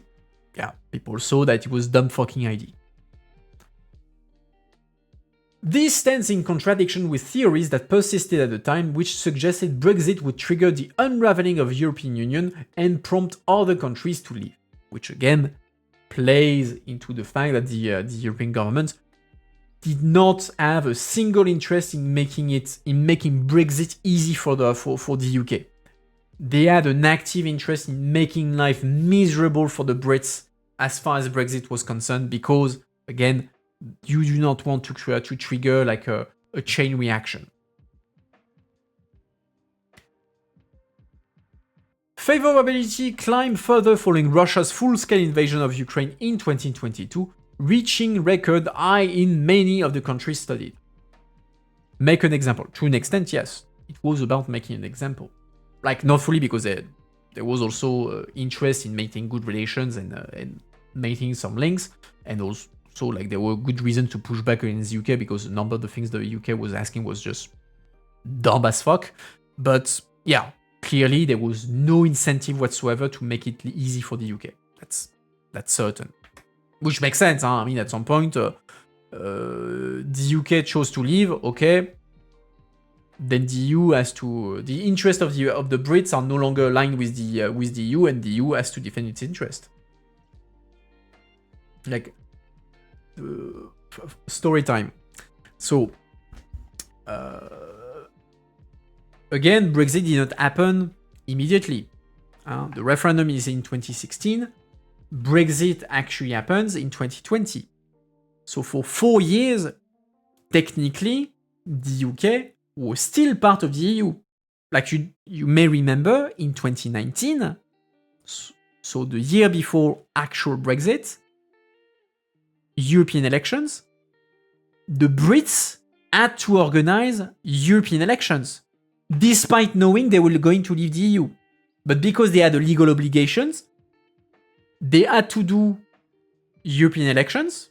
There was no campaign whatsoever, because everyone was like, yeah, okay, that's kind of ridiculous because we're all leaving, so yeah, we have to do it, but yeah, you know, just And 6 months later, the Brexit happened, and so they had to leave. But for 4 years, the UK was still part of the EU, and so they were kind of in an awkward position where they were like, well, we want to leave, but we're still there.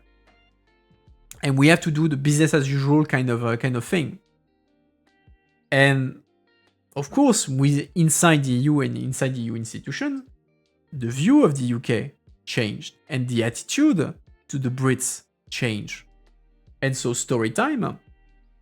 So back then I was in the parliament, and so working for the EPP. The EPP had no British members. Like, I think it was the only group I think maybe GUE also did not have any Brits. I'm not certain, but EPP was the only. I think it was the only one. Yeah, I think it was the only group that had no British inside. There was no British MEPs inside EPP. Why? Because the Conservative, the Tories, left the EPP to create ECR. So there was 0 Brits inside the EPP. And so I'm an assistant working for EPP, and I'm negotiating text and the copyright directive. And I remember at some point in the discussion, like I'm in a true story, huh? I'm in a shadow meeting, so a negotiation between the different groups on the directive. And at some point, like there's a compromise on something, and I accept a compromise as part of negotiation. And then I have the green negotiator who asked me directly, Quentin, why did you accept that compromise? Where that's I know you don't agree, like it doesn't align with what you think, but why do you agree to this compromise?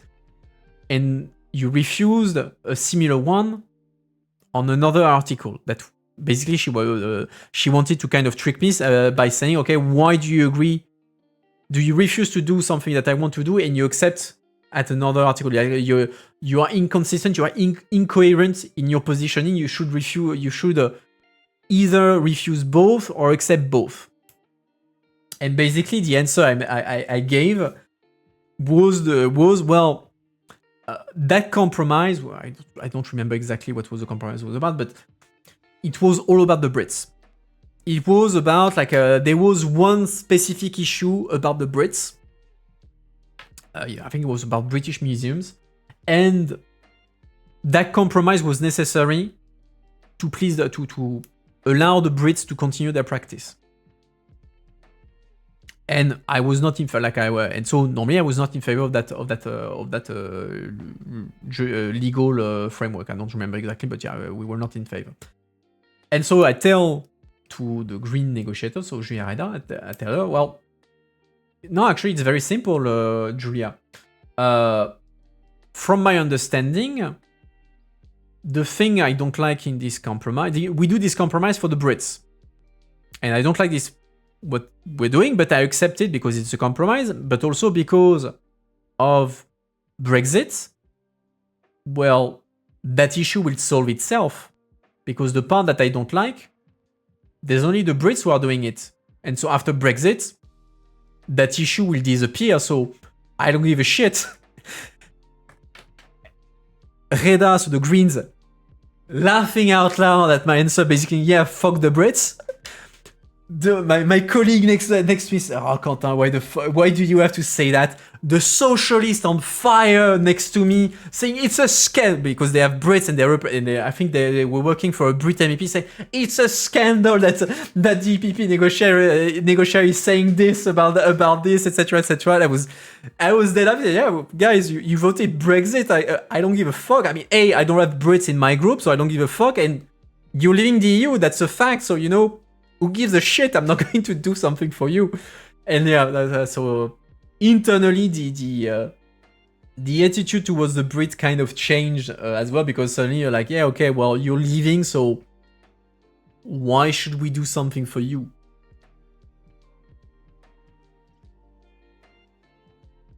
I did not make many friends that day. I pissed off the socialists and the ECR, but worth it. Would do again. Where was I? Okay, favorability climbed further following Russia's full-scale invasion of Ukraine in 2022, reaching record high in many of the countries studied. At the same time, rising favorability towards the EU does not mean Eurosceptic parties have disappeared. In many countries, these parties have actually increased their vote share, and in some cases, substantially so. According to national voting data, Germany's Alternative for Germany, so I don't know why I always say it in German, Alternative for Deutschland, AfD, increased its vote share in federal elections from 12.6% in 2017 to 20.8% in 2025. In France, the National Rally and its allies won around 33% of the votes in the first round of the 2024 legislative elections. Geert Wilders' party for freedom, the PVV, emerged as the largest party in the Netherlands in the 2023 general elections after years campaigning against immigration and criticizing Brussels. Analysts at the London School of Economics and Political Science have noted that many Eurosceptic parties have adopted their rhetoric from advocating for full withdrawal from the European Union to reforming it from within. So, you put the issue under the rug because, actually people don't want to leave the EU. For example, France's National Rally shifted its focus from explicit calls to leave the EU towards restoring border controls and prioritizing French above European law. In the Netherlands, Wilders has placed greater emphasis on immigration and asylum than pursuing a Dutch Nexit. But, again, that's a bit of a tour de passe-passe because while they officially do not call for Brexit, Nexit anymore, they push policies that are fundamentally incompatible with EU membership. Like if you say that French law is above European law, that's by definition not compatible with EU membership. So they have not completely changed their position. They're just hiding it better. One exception is the AfD, which has kept withdrawal scenario on its agenda, even as other parties have quietly shifted the debate altogether. According to researchers, when Brexit began to look less and less like what the Brexiteers had promised, nationalist parties and politicians appear to be discouraged from pursuing anti-EU and exit policies and instead focused on policies for EU reforms from within. Also another factor in there is that as the far right was rising across the EU, this created the opportunity for far right parties to say, okay, given that the far right is rising a bit everywhere in the EU, if we get in power, we would have allies, meaning that we would have the possibility to change the EU to an extent to shape it into our image. And so maybe we can change the EU from inside because since there would be more and more far-right governments in theory, we could reshape things as we want, while before we would have been the only ones, and so the only solution would have been to leave. At least nobody is talking about leaving the Eurozone anymore. Yeah. Let's see. While support for the EU has increased overall, significant generational divides remain. In Italy, 80% of adults under the age of 35 view the EU favorably, compared with 56% of those over 50. Similar patterns can be seen in several other European countries surveyed by Pew, where younger respondents were generally more positive about the bloc than those older. From the Erasmus generation, obviously you want freedom of circulation and those sort of things. Politics also continues to shape attitudes. In Poland, 86% of people on the political left reported a favorable view of the EU, compared with just 42% on the right, one of the largest ideological gaps recorded by Pew Research. I mean, if I'm a bit, how can I say, not, shit, what's the English word? A bit sarcastic. If I want to be a bit of a dick, the Polish left, it's not exactly a big constituency. In general, Eastern Europe is not exactly leaning left. So yeah, 86% of the left, of the Polish left is in favor of the EU. I mean, that depends on the That depends a bit on how you define the left and the right, of course. But like if they include a civic platform inside the left, which would make no sense. But yeah, okay. But yeah, in Poland, the right is much more important than the left, let's say.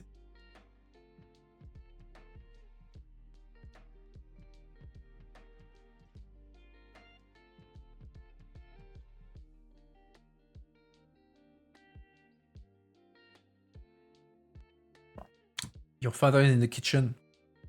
Is your tailor rich? That's the key question. I mean, I was going to explain, but I was going to explain like the pun, but I'm not even sure. Is there anyone that is not French? I know, Astrolicos, you're not French. So, okay. There's one person who will not get the thing, like in French classes, when you teach English, one of the key sentences you used to teach people was "My tailor is rich." Don't ask me why people were teaching like "My tailor is rich" as one of the key phrases to learn English, but yeah. You're breton, not. Oh, don't start. Don't start, or I put you in the same cell as Kilian, our resident Alsatian. I'm quite fond of spotting vos amis. Alright, any more questions? Any questions on Brexit before we move on? Before we finish melting?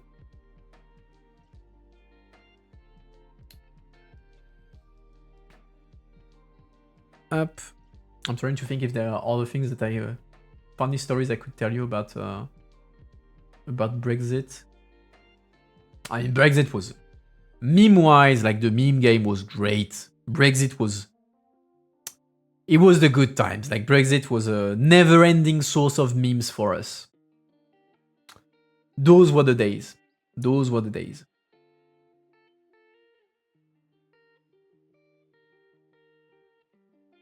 I mean, on top of that, those were that was kind of golden age. I mean, we had the Juncker president.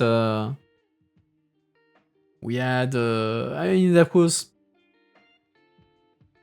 Johnson is after. Yeah. Johnson is after Juncker. Do you think the UK will go back to the EU? It's inevitable if it won't happen soon. I think it's likely. I think that it is likely that at some point the UK will come back. The question is when and at what condition.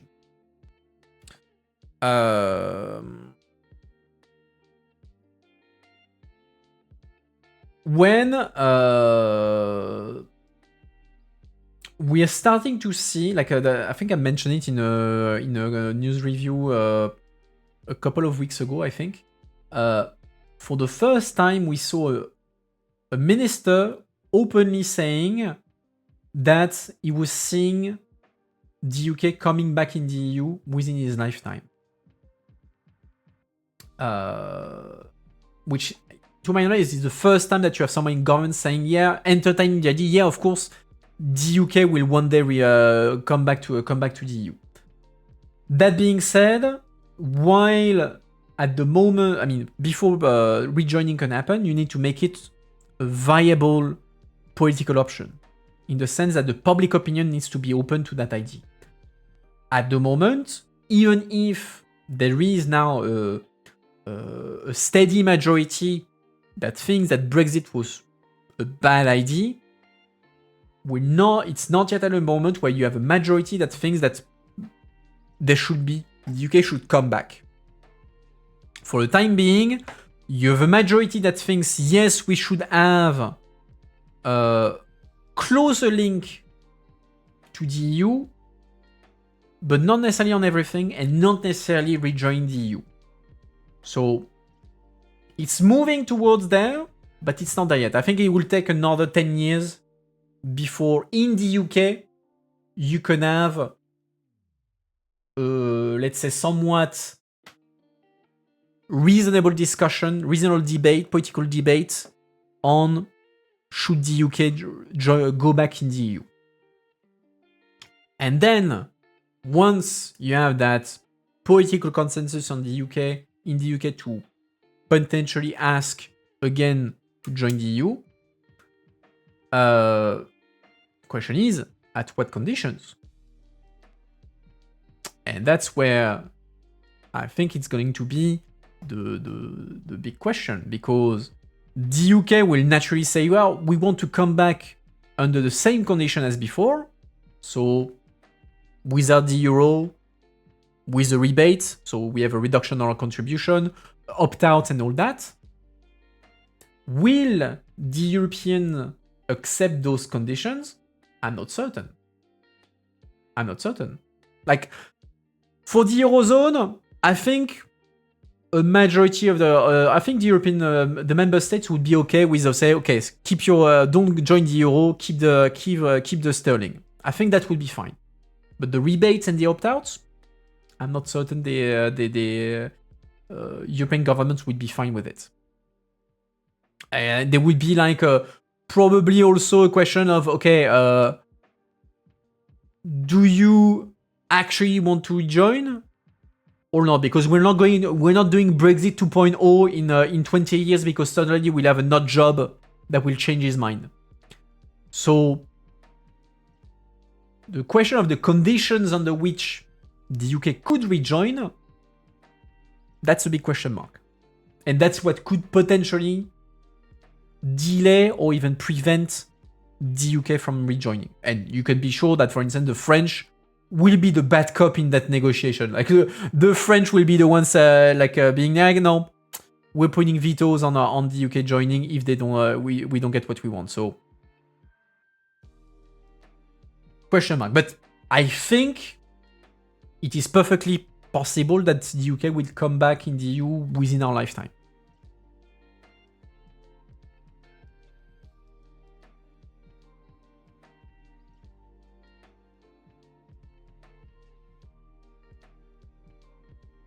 So in the end, where is the border now? Between Ireland, between Northern Ireland and Great Britain, or between Ireland and the EU?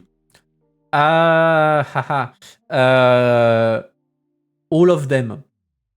All of the above. So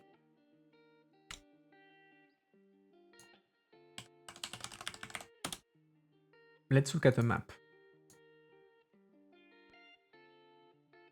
Yeah, it's kind of a Schrodinger's border. Okay. Where is the border between the UK and the EU? Arguably, if we take the list from Governator, it can be between Ireland, so Ireland du Nord and the Republic of Ireland, between Ireland and Great Britain, so there, or between Ireland and the EU. The good answer is between Ireland and Northern Ireland, and between Great Britain and Northern Ireland. Why? And also, of course, then between the United Kingdom and the rest. So in order. The first easy border is between Ireland, the UK, and the UK and the rest of Europe. You have the natural border here, and also you have a border there. The UK has left the EU, so technically there is a border between the UK and the member of the EU, so Ireland. So technically you have a border between Ireland and the UK. But the thing is that we have the Good Friday Agreement. So the peace agreement that put an end to the civil war in Northern Ireland. And a key provision of the Good Friday Agreement is that there cannot be a physical border between Northern Ireland and the Republic of Ireland. And there must be free circulation. Which was, like I said earlier in the stream, the big conundrum of the Brexit negotiation. The Brits want a hard border between them and the EU. So that means potentially a border between Ireland and Northern Ireland. But at the same time, they want to respect the Good Friday Agreement that says there is no border between Northern Ireland and Ireland. So legally, you have a border between UK and Northern Ireland and Ireland. In practice, that border doesn't exist because in the Brexit agreement, there is a specific protocol, the Northern Irish Protocol, that is specific to Northern Ireland and that is meant to allow that border to still not exist physically.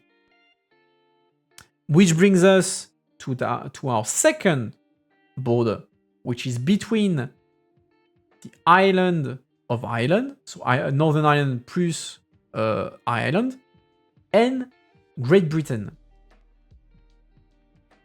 Why do you have a border there? Because since you have the Northern Irish Protocol that says there can't be a border there, well, that means that, and there must be free circulation of goods there, well, that means that since we can't allow like British products to flow into the single market through Ireland without checks, we need to have a border somewhere. Since that border cannot be here, well, the next best option is there, between Northern Ireland and the rest of the UK. And so you have literally a Schrodinger's border because any goods that is sent between like Great Britain to Northern Ireland, if it is something that could potentially end up on the European market, you have to have custom checks. So that means that within the United Kingdom, you have a custom check that has to be made, a EU custom check that has to be made, because there is no border between Northern Ireland and Ireland, which of course like was the source of many issues within the UK because the Unionists, so those who want Northern Ireland to stay part of the UK, hated that idea because the existence of that border implied that Northern Ireland was not part of the UK, but was something else, which was unacceptable to them. But since the Brits could not come up with a better system, in the end, that's what happened. So indeed, you have one border between Northern Ireland and Ireland, so the legal border between the UK and the EU, but you also have a customs border, a EU customs border between Great Britain and Northern Ireland, despite the fact that they are part of the same country.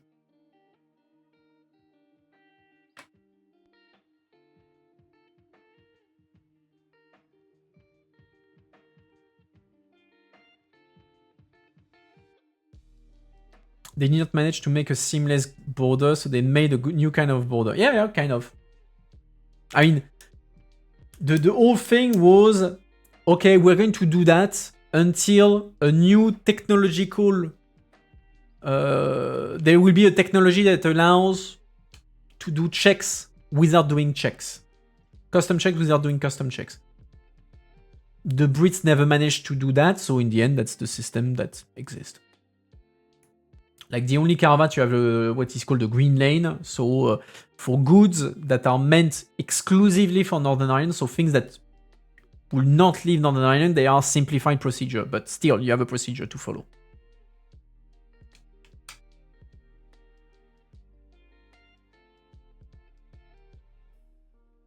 But yeah, the Northern Ireland, I mean, during the Brexit negotiation, arguably the country that had the most power in the negotiation was Ireland. Because the EU collectively said, we will not make an agreement that is not fine by Ireland, because Ireland is the first concerned, and they also have the Good Friday Agreement stake there. So Ireland was extremely influential. Like nothing would happen on Brexit negotiation on the EU side without Ireland being happy with it. So arguably Ireland was extremely powerful, very influential in the Brexit negotiation because, well, the EU advanced as a pack. Because all the governments in the EU understood that if they were going each their own way and fall for the divide and conquer strategy of the UK, they would be fucked over, and they didn't want to do that. And also, Michel Barnier, who was the lead Brexit negotiator for the EU, was very smart in the way he did things. Barnier made sure that every single capital knew exactly what he was doing, and so he spent an insane amount of time going in every country of the EU to explain what he was doing, what were the interests, what was the situation, etc. Basically to ensure that every single member state fully trusted Barnier. And that they say, okay, my interests are protected by Barnier, and so I'm fine. And that meant that when the UK was trying to go behind the Commission's back by saying, the Polish, hey, Warsaw, forget Barnier, let's talk together. Warsaw, the Polish government was saying, no, you're not dealing with me. My interlocutor, the one who speaks on my behalf, is Michel Barnier, is the Commission. So there, Barnier was also instrumental in maintaining the unity of the Europeans, because he made sure that everyone felt included, everyone was certain that, okay, our interests are collectively protected, the negotiator is someone we can trust, and he understands our red lines and everything, so that was very well played from Barnier on ensuring the unity, which was far from being a guarantee at the beginning. Many were expecting the member states to play against each other during the Brexit negotiation, which was the entire strategy of the UK. All right. No more questions. Just check something.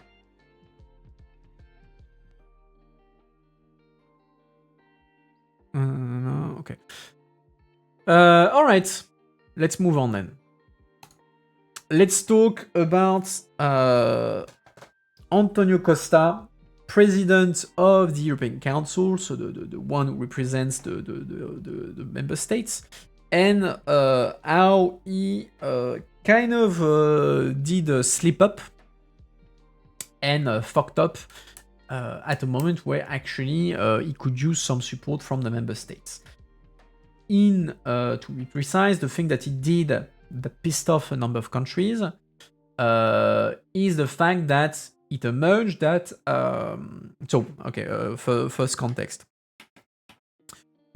There is an ongoing discussion on whether the EU should reopen diplomatic contact with Russia as part of the effort to put an end to the war in Ukraine. And the question being, who should speak on behalf of the EU? A, should the EU talk to Russia? And two, who should be talking to Russia on behalf of the EU?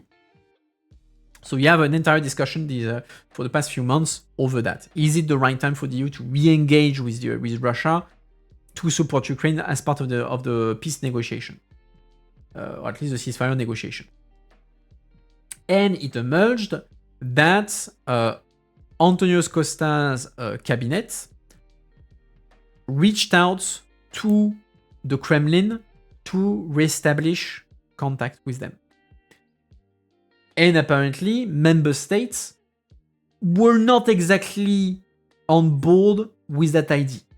And so Costa faced backlash for kind of jumping the gun and give the impression that A, the EU was ready to restart the discussion, direct discussion with the Russians, and two, that he would be the one being the contact point of the EU for this, which pissed off some member states, notably France, Germany, who were not seeing it that way.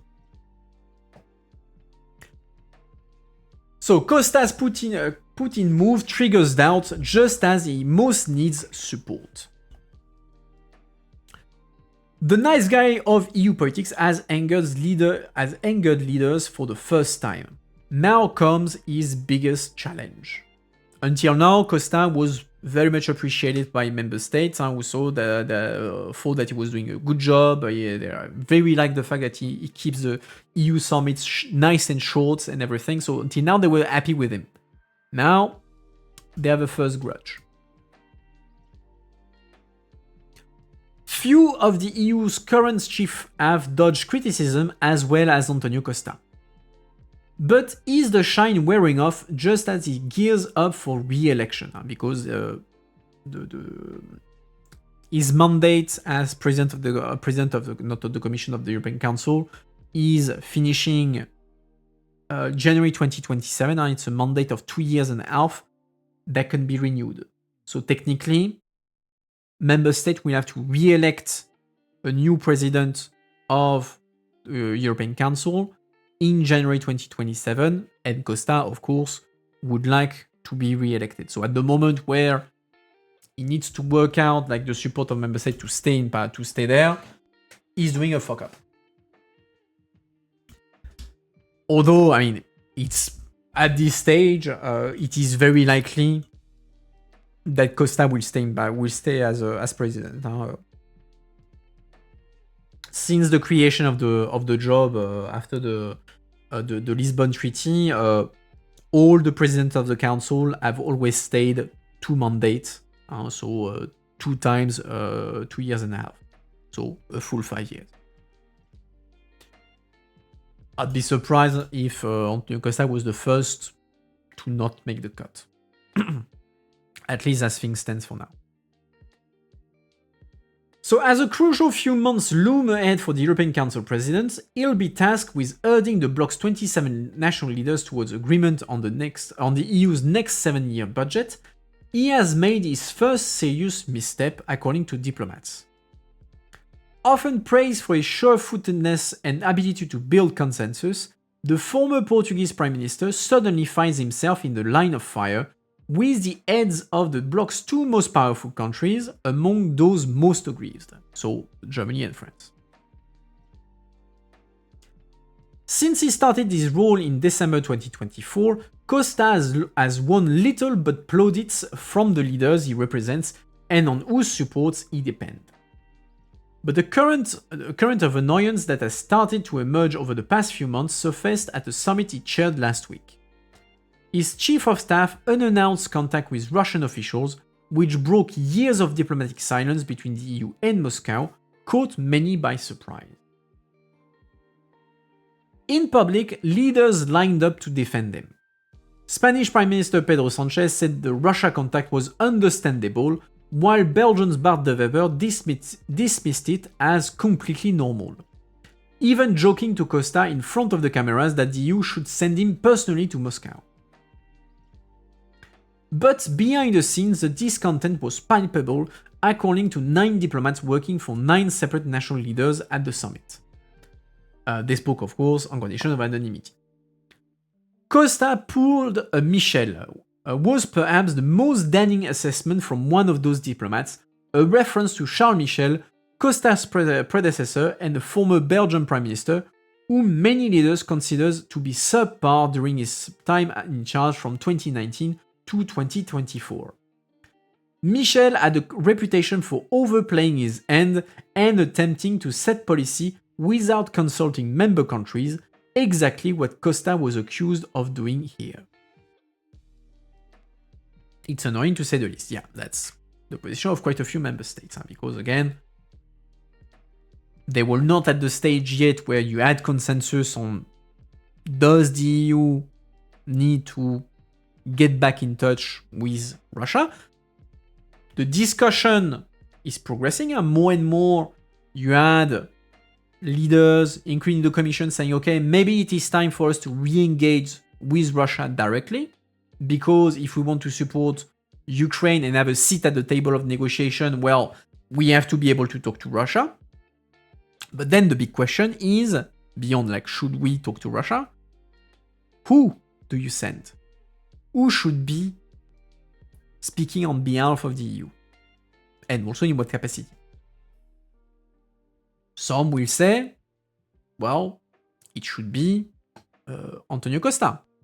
He is the president of the council, he's the one representing the common voice of the EU and EU member states outside, so it makes sense that it would be him. Others are saying, well, no, it should be Kaja Kallas. She's the equivalent of the foreign affairs minister. Makes sense that she would lead the charge, and she's being very vocal about Russia. Makes sense that she should be the one leading the charge. Others are saying, maybe it should be von der Leyen. She's the president of the Commission. She's pretty much the face of the EU as far as most people are concerned. Others are saying it should be Costa and von der Leyen. They are both they are the two heads of the EU. Others are saying, well, actually, it should be none of the EU institutions. It should be a group of member states. For instance, France, Germany, and the UK. Because they are the de facto, they are the most important countries among the coalition that supports Ukraine. Two of them are nuclear powers.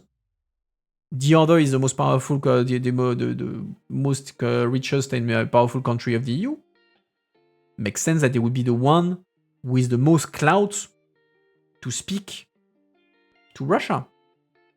So you have like many different scenarios. Some other people even say it should be someone who is not at all from the institutions. Like your point, a Norwegian diplomat. Your point, Alexander Stubb, the Finnish president, because it's someone who will be seen as neutral and therefore more palatable to Russia, and so can act as a sort of mediator. You have plenty of different scenarios, plenty of different possibilities on who could be speaking to Russia on behalf of the EU. Of course, it depends also on what is the objective. Is the EU speaking to serve as a mediator? We're trying to facilitate the discussion between Russia and Ukraine? Is it speaking to defend Ukraine? Is it speaking to defend its own interests? So, again, many different scenarios, and those discussions were still ongoing, and Costa says, well, actually, I already took the liberty of contacting the Kremlin. Not the smartest move.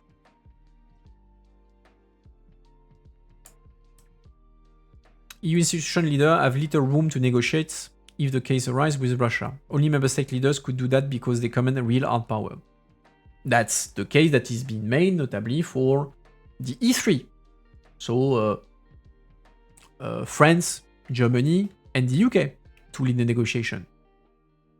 But then the other will say, hey, why those three? I'm Poland. I'm also an important actor. I want to be in the conversation. Others will say, yeah, well, what tells me that they're actually going to defend the European interests and not just their own interests?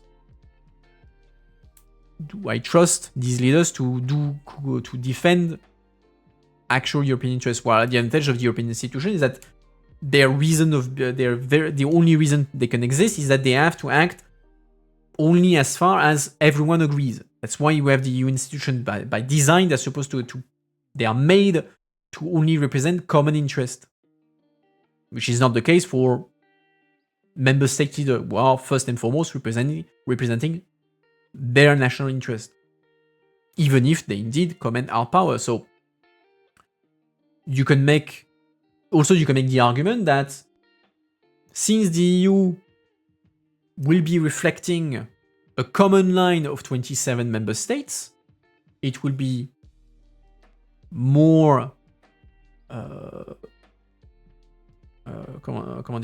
more influential than having a few member states, no matter how powerful they are, going at it. Because, well, if Costa, if Van der Leyen is speaking, you have the guarantee that everyone is behind them. But again, it depends on how do you view what is the role of the EU in that negotiation. And also, like hard power, it's nice to have hard power. Being credible in the use of that hard power is another thing. You send Macron, the British Prime Minister, I still haven't I can't remember. Burnham, I think his name is. I haven't yet learned fully his name. The new Prime Minister of the UK and Friedrich Merz. Okay, yeah, you have two nuclear powers. Who believes for a second that France or the UK will nuke or invade or send military troops against Russia if Russia doesn't do what they want? Nobody. Like the one thing that Russia can be certain of. So that hard power means nothing if you are not credible in your capacity of using it.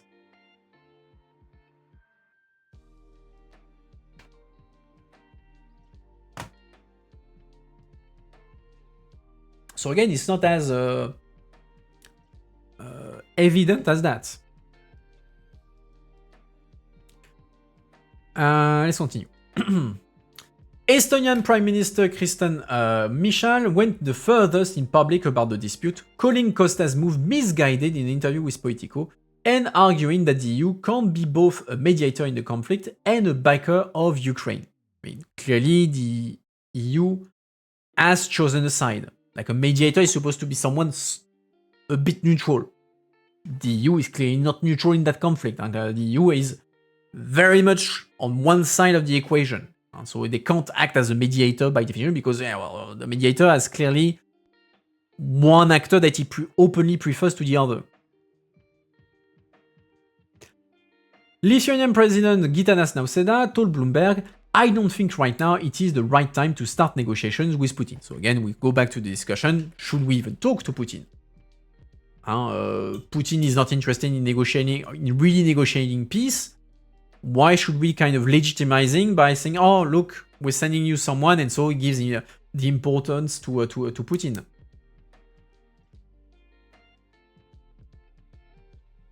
Any criticism of the European Council President from government is significant, given that his role is to act on behalf of those leaders.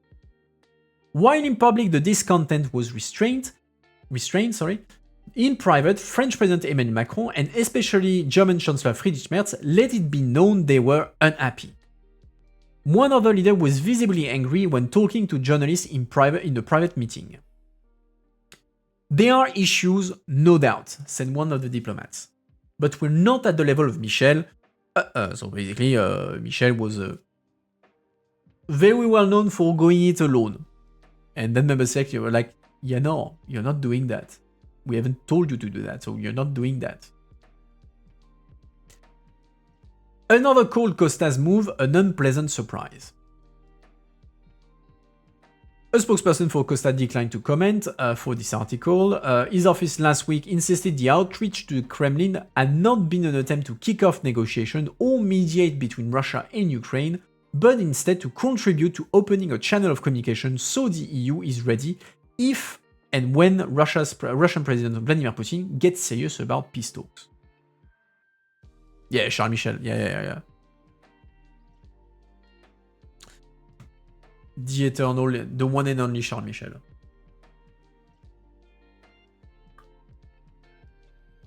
Or Monsieur Patate, as he was nicknamed. He did not like that nickname.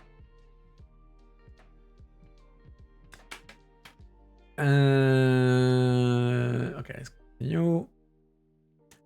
The controversy could have a knock-on effect, not only on Costa's prospect of returning for another 2 years and a half term, the leaders themselves choose who gets the job, but also on his ability to win trust from governments, just as he oversees one of the EU's thorniest internal negotiations, the bloc's next 7-year €2 trillion central budget.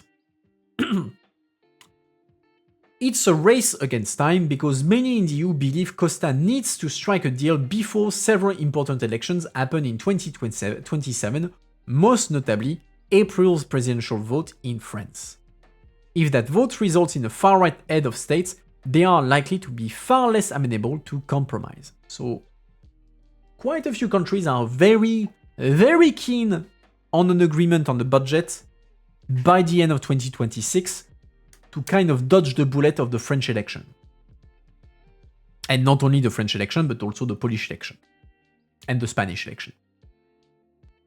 Italian election is less of an issue. Because the EU 7-year budget is a unanimity decision, not a majority one.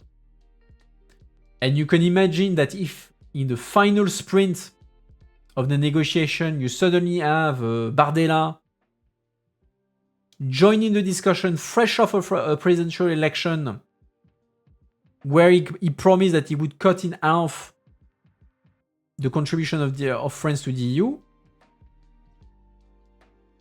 that could make the negotiation a bit complicated. Especially since that budget is supposed to be finalized before the end of 2027. So yeah, quite a few people are quite keen on avoiding that.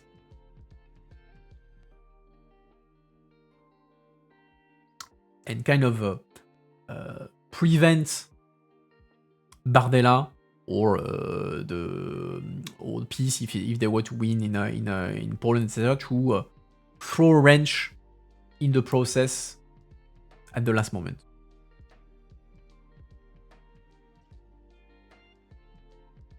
Worst case scenario, the fresh mandate and the case to make against the EU. Yeah, exactly. Exactly. It's gonna say, oh, look, the EU is circumventing us. How mean.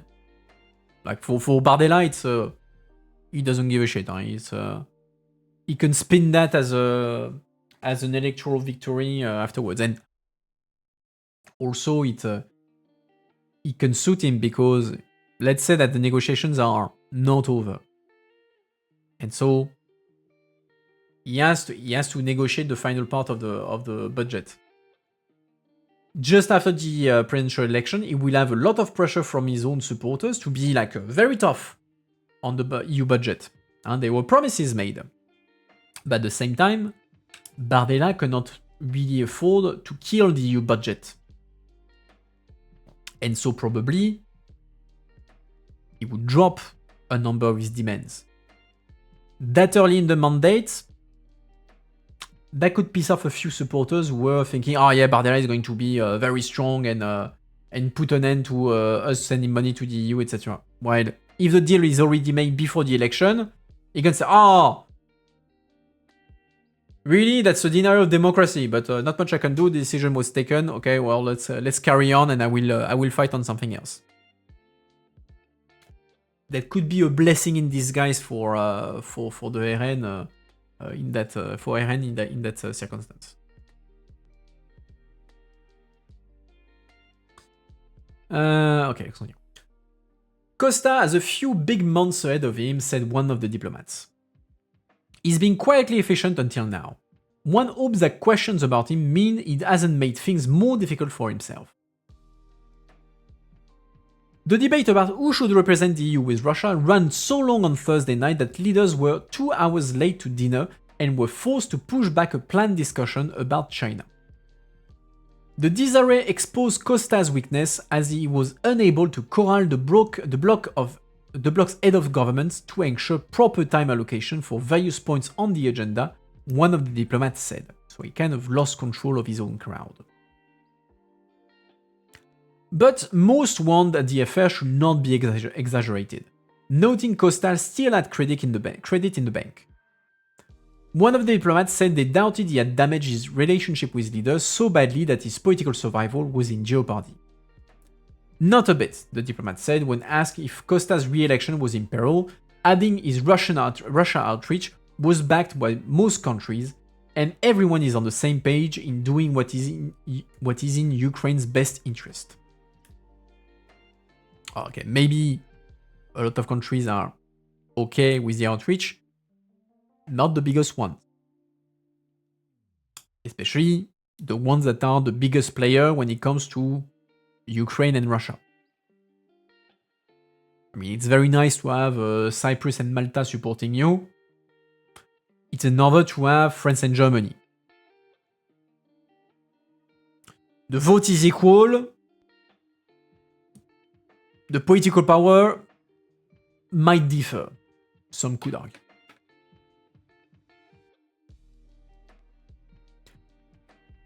Costa 2.5-year term expires in May 2027, and the view is widespread among government that he will be reappointed. But any doubts on that score could change the delicate political arithmetic around the distribution of top jobs across Brussels. Yeah, indeed, because the top jobs is what we call like the top jobs of the EU. So President of the Council, President of the European Commission, President of the European Parliament, and High Representative, so the Ministry of Foreign Affairs. Those are what we call traditionally the top jobs. I was thinking, did I forget someone? No, I'm good. And these are distributed across member states and also across political groups. Costa is a socialist, the only socialist in the top jobs today. Today you have 2 EPP, so von der Leyen, President of the Commission, Metsola, President of the Parliament. You have 1 Renew, Kaja Kallas, High Representative, and 1 socialist, Costa. If Costa, and like the thing to note is that among those 4, 2 of them have a 5-year mandate, von der Leyen and Kaja Kallas, and 2 of them have a 2.5-year mandate. President of the Parliament, President of the Council. And so far, the attempt is to try to maintain the political balance and the representation, or at least from the EPP. The socialists would like to conquer the parliament on top of having the president of the council.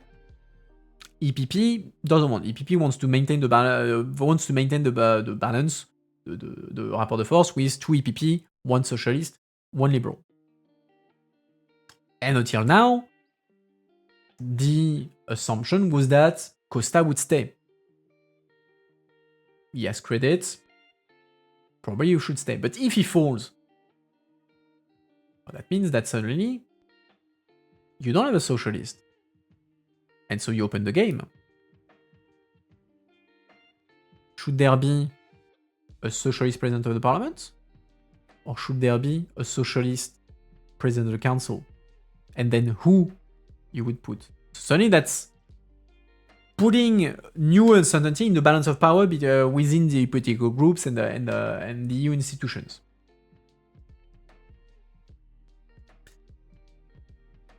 As issues come and go, and with leaders across the political spectrum occupied with their own domestic concerns, being president of the European Council can often appear a poisoned chalice. That's even before evaluating how the role corresponds with that of the president of the European Commission, in particular who represents the EU on the world stage. And that's a classic thing because who is speaking on behalf of the EU outside? Well, it kind of depends. And so, usually, it's both. You put the Commission plus the President of the Council. But at the same time, if it's purely foreign affairs, it's more the President of the Council. But yeah, so you have a constant fight on who is representing who outside.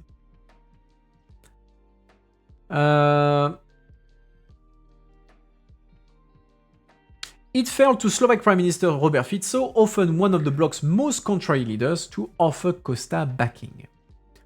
I support the President of the European Council and welcome the fact that his team has moved in this direction, Fico said of the Russia outreach, which makes sense because Fico tends to be among those who are maybe not pro-Russian, but more palatable to Russia. There are several prime ministers who share this view, and I'm probably one of the most vocal among them. Costa will welcome that support, if not the division around the European Council table that it implies. Any question about that? Before we move on to our final article, which is going to be about Trump. Oh. It's a problem when it's warm to wear a headphone, like it's warming even further. Whether we remove that mic, that is useless, like that part is. I have it, but it's not active. Up. Let me just check something quickly. Alright. Cool. No question. Let's move on to the final article. Alright. Let's talk about Trump and how he's losing friends in Europe. So Trump spent a decade making friends in Europe, now they're turning away. From Italy to France, nationalist leaders are reassessing their ties with the US president as his brand sours across the EU. I mean, one could argue that Trump never had necessarily a good brand in the EU. It's rather that as the elections are approaching and Trump is becoming more and more problematic, he becomes more and more toxic politically toxic.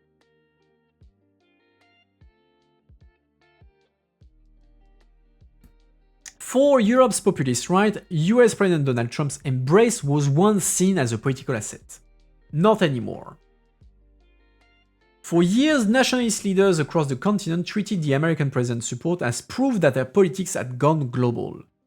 But with major elections looming in 2027, including in Italy, France and Poland, many are rethinking the value of that transatlantic backing. Trump's brand in Europe has soured, curdled by his tariff trade war, threats against Greenland, and a war on Iran that increased energy prices. His intervention, once welcomed by his ideological allies, are now seen as politically explosive, liable to alienate moderate voters, split nationalist electorates, and end ammunition to their opponents. A case in point is Italian Prime Minister Giorgia Meloni, once seen as the US president's most prominent ally in Europe. After Trump claimed she had begged for a photo with him at the G7 summit last week, Meloni gave voice to what polls have been saying for months. Brushing off a social media post in which Trump said she was doing poorly in Italy with her level of popularity, the Prime Minister retorted, "Being your friend certainly has not helped it. In any case, my popularity is none of your concern," she added. "I suggest you focus on yours." Bonne ambiance. In France, Jordan Bardella, head of the far-right National Party Rally Party and a presidential frontrunner, is making the same calculation. In an interview with Politico last week, he firmly rejected Trump's backing and described the US president's behavior as erratic. That's even worse in France because Americans tend to be not popular in France, so Bardella is even less keen on being seen as a friend of the US. Even as the Trump administration's leading figures have thrown their weight behind Europe's nationalistic party, the US president's embrace has become a poison gift, said Jean-Yves Domargan, president of the Cluster 17 Polling Institute. Trump is really creating a problem for these leaders, he stated. While their electorates are divided over Trump, they increasingly see him as a threat, he added. A January survey conducted by Cluster 17 in 7 EU member states showed that while right-wing voters had a higher opinion of Trump than the general population, only a minority of them saw him as a friend of Europe. 18% among Bardella's National Rally voters, 23% among Meloni's Brother of Italy's voters, and 25% among supporters of the far-right Alternative for Germany.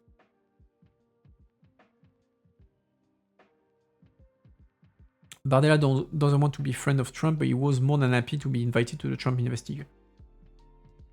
Was Bardella invited? I thought it was Zemmour and Knafo that were invited.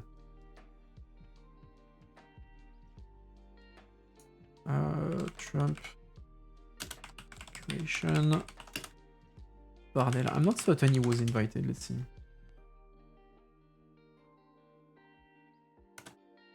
Invitation. Alors, let's see. Who was invited? Of Bardella. No, Bardella was not invited. No, but Le Pen and Bardella were not invited to the inauguration.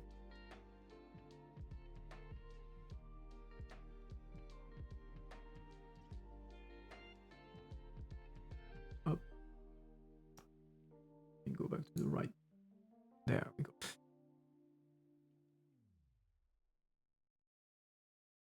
I think the thing you're confusing is that Bardella was invited to the CPAC, which is the I think it was CPAC.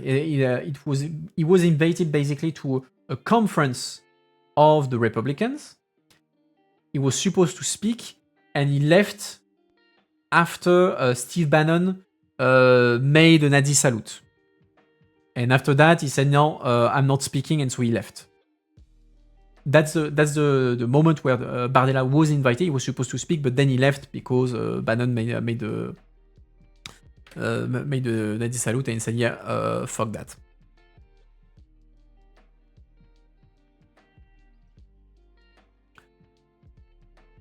Where was I? In a political poll conducted by Public First in June, only 31% of AfD voters and 36% of National Rally voters agreed that the US is a reliable ally. In the UK, Trump has become a liability for Nigel Farage's right-wing populist Reform UK party, especially among swing voters. That is also true in France, where the US president is unpopular among the center-right voters the National Rally is trying to win over, said Dormagen. Yeah, indeed. The key problem is that for anyone that is somewhat moderate, yeah, Trump is definitely not their cup of tea. And having a candidate that is being seen as the BFF of Trump, definitely not something that's going to win you a lot of votes in quite a few countries. What makes the backlash especially awkward for Washington is that the politicians edging away from Trump are precisely the ones his administration has been seeking to court. In its national security strategy last year, the White House applauded the growing influence of patriotic European parties. And even worse, so that national security strategy, which is like the document that is explaining the national security strategy of the new president,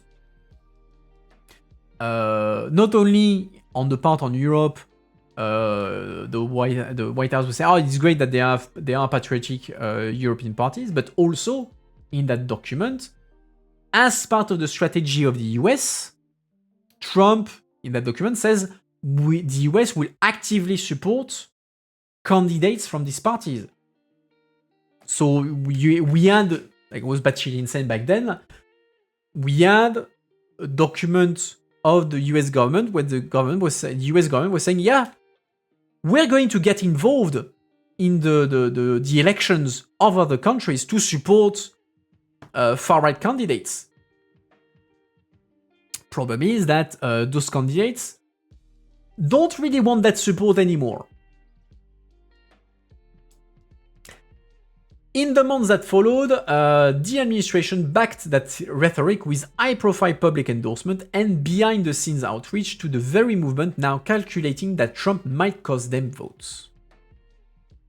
In one of the most high-profile examples, US Vice President J.D. Vance traveled to Hungary to support former Prime Minister Viktor Orban in his re-election bid in April, saying this was the right thing to do. But after the Hungarian leader's 16-year rule ended in a crushing defeat, most far-right leaders eyeing next year's top political prizes are either reconsidering their stance on Trump or fully reversing it. In a response to a request for comment, a White House official pointed to a passage in the National Security Strategy document which says that America encourages its political allies in Europe who stands for unapologetic separation of European nations' individual character and history. The shift is especially notable in Italy and Germany, where the far right has historically been very welcoming of the US president. Meloni was one of the first European leaders to congratulate Trump on his 2024 re-election. And when he kicked off a transatlantic trade war, she was quick to cast herself as a potential bridge between a terrified Europe and a guns-blazing president. Their relationship was initially full of sparks. At a White House meeting last April, Trump called her a very special person and accepted an invitation to Rome, to which he hasn't come at this point. Fast forward to today, and the two are now publicly trading bombs after Meloni refused to let US warplanes taking part in the Iran war using Italy's military bases. Unsuccessful midterm election could entrench this trend. No one wants to be associated to an even more unpopular president and a lame duck in this case. Yeah, that's a fair argument indeed. That if he loses his ability to convince the Americans, well, he's no longer the guy who understands the people. He just lost an election, so not exactly someone you want to emulate, so to say.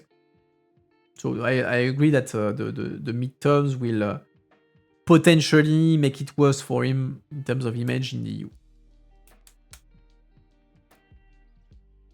Meanwhile, in Germany, the Iran war has aggravated a crisis of confidence between Trump and the far right, which had already been building before the conflict.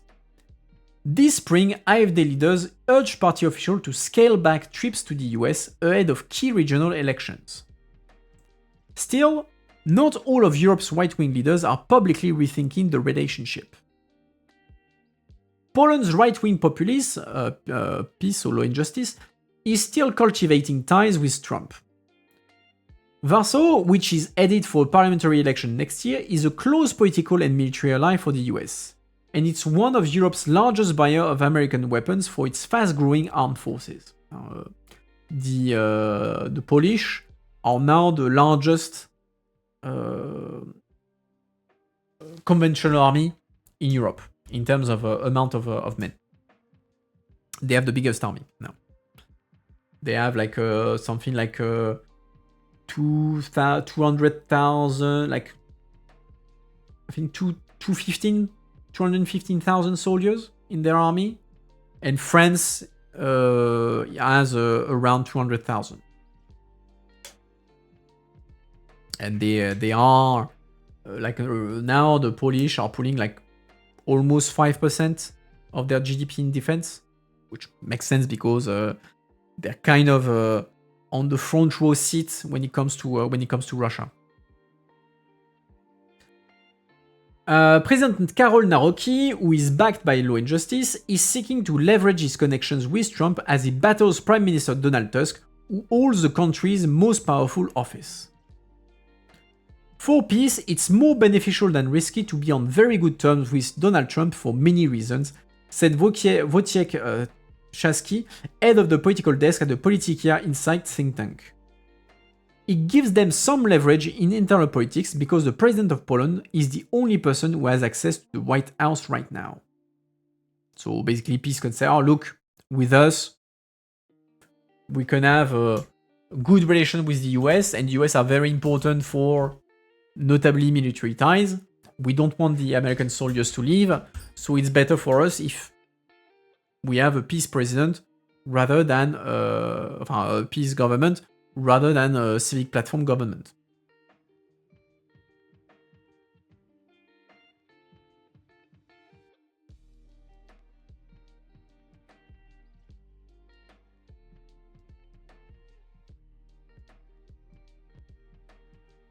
Model is just euphemism for corrupt because it needs to stop nominating corrupt candidates and vote for all of the Mamdani and those. Well, that's the business of the Democrats, but I would say that the policy of Trump is going to be front and center for the midterms, more than anything. Where was I? Yeah. Okay. At a press conference in Warsaw on Friday, Law and Justice leader Jarosław Kaczyński praised Nawrocki's excellent relations with the American president and hailed the alleged success of the Polish bid to get a permanent US military base. A majority of Poles still think that what makes us safe is the presence of American soldiers in Poland, said Czaski.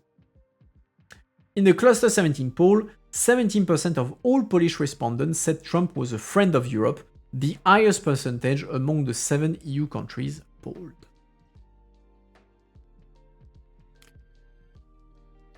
Do we have any questions on this article or on anything else, since that was the final article for today? Give myself full screen. Checking the time.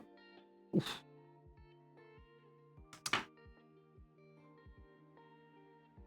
It will be time to eat at some point. Up. So let me, in the meantime, open my agenda because I think next week we have a slightly different schedule. Yeah. It's gonna be a different schedule. Okay, I don't see. Let me just put something up there. We go. So. If there's no question, let me do the conclusion and the program. Next time I see you, Friday at 5 as usual for the news review in French. Next week, probably slightly adjusted program. Most likely streaming on Monday and Friday because the rest of the week I have events in the evening, so I can't exactly stream. Thanks, MEP Assistant Incorporated. Yeah. From the 1st of July, it will be MEP, MEP Assistant Incorporated. I'm going corporate. I can't raise prices for the subs, but I'll be like, hey, the company needs you. So yeah, next week, most likely, a stream on Monday and on Friday, instead of the usual Tuesday and Friday. I hope that you enjoyed today's content. I hope that you survived the heat. Pulling as usual, the social media. Important. Yeah, I will also do the massive tattoo of the EU, of course. And yeah, what else do I have to tell you before we go? Not much. I think we did the rounds. Drink water, have dinner if it's not already the case, and I will see you on Friday in French or next Monday for next adventures. Have a good one, guys. See you next time. Bye bye.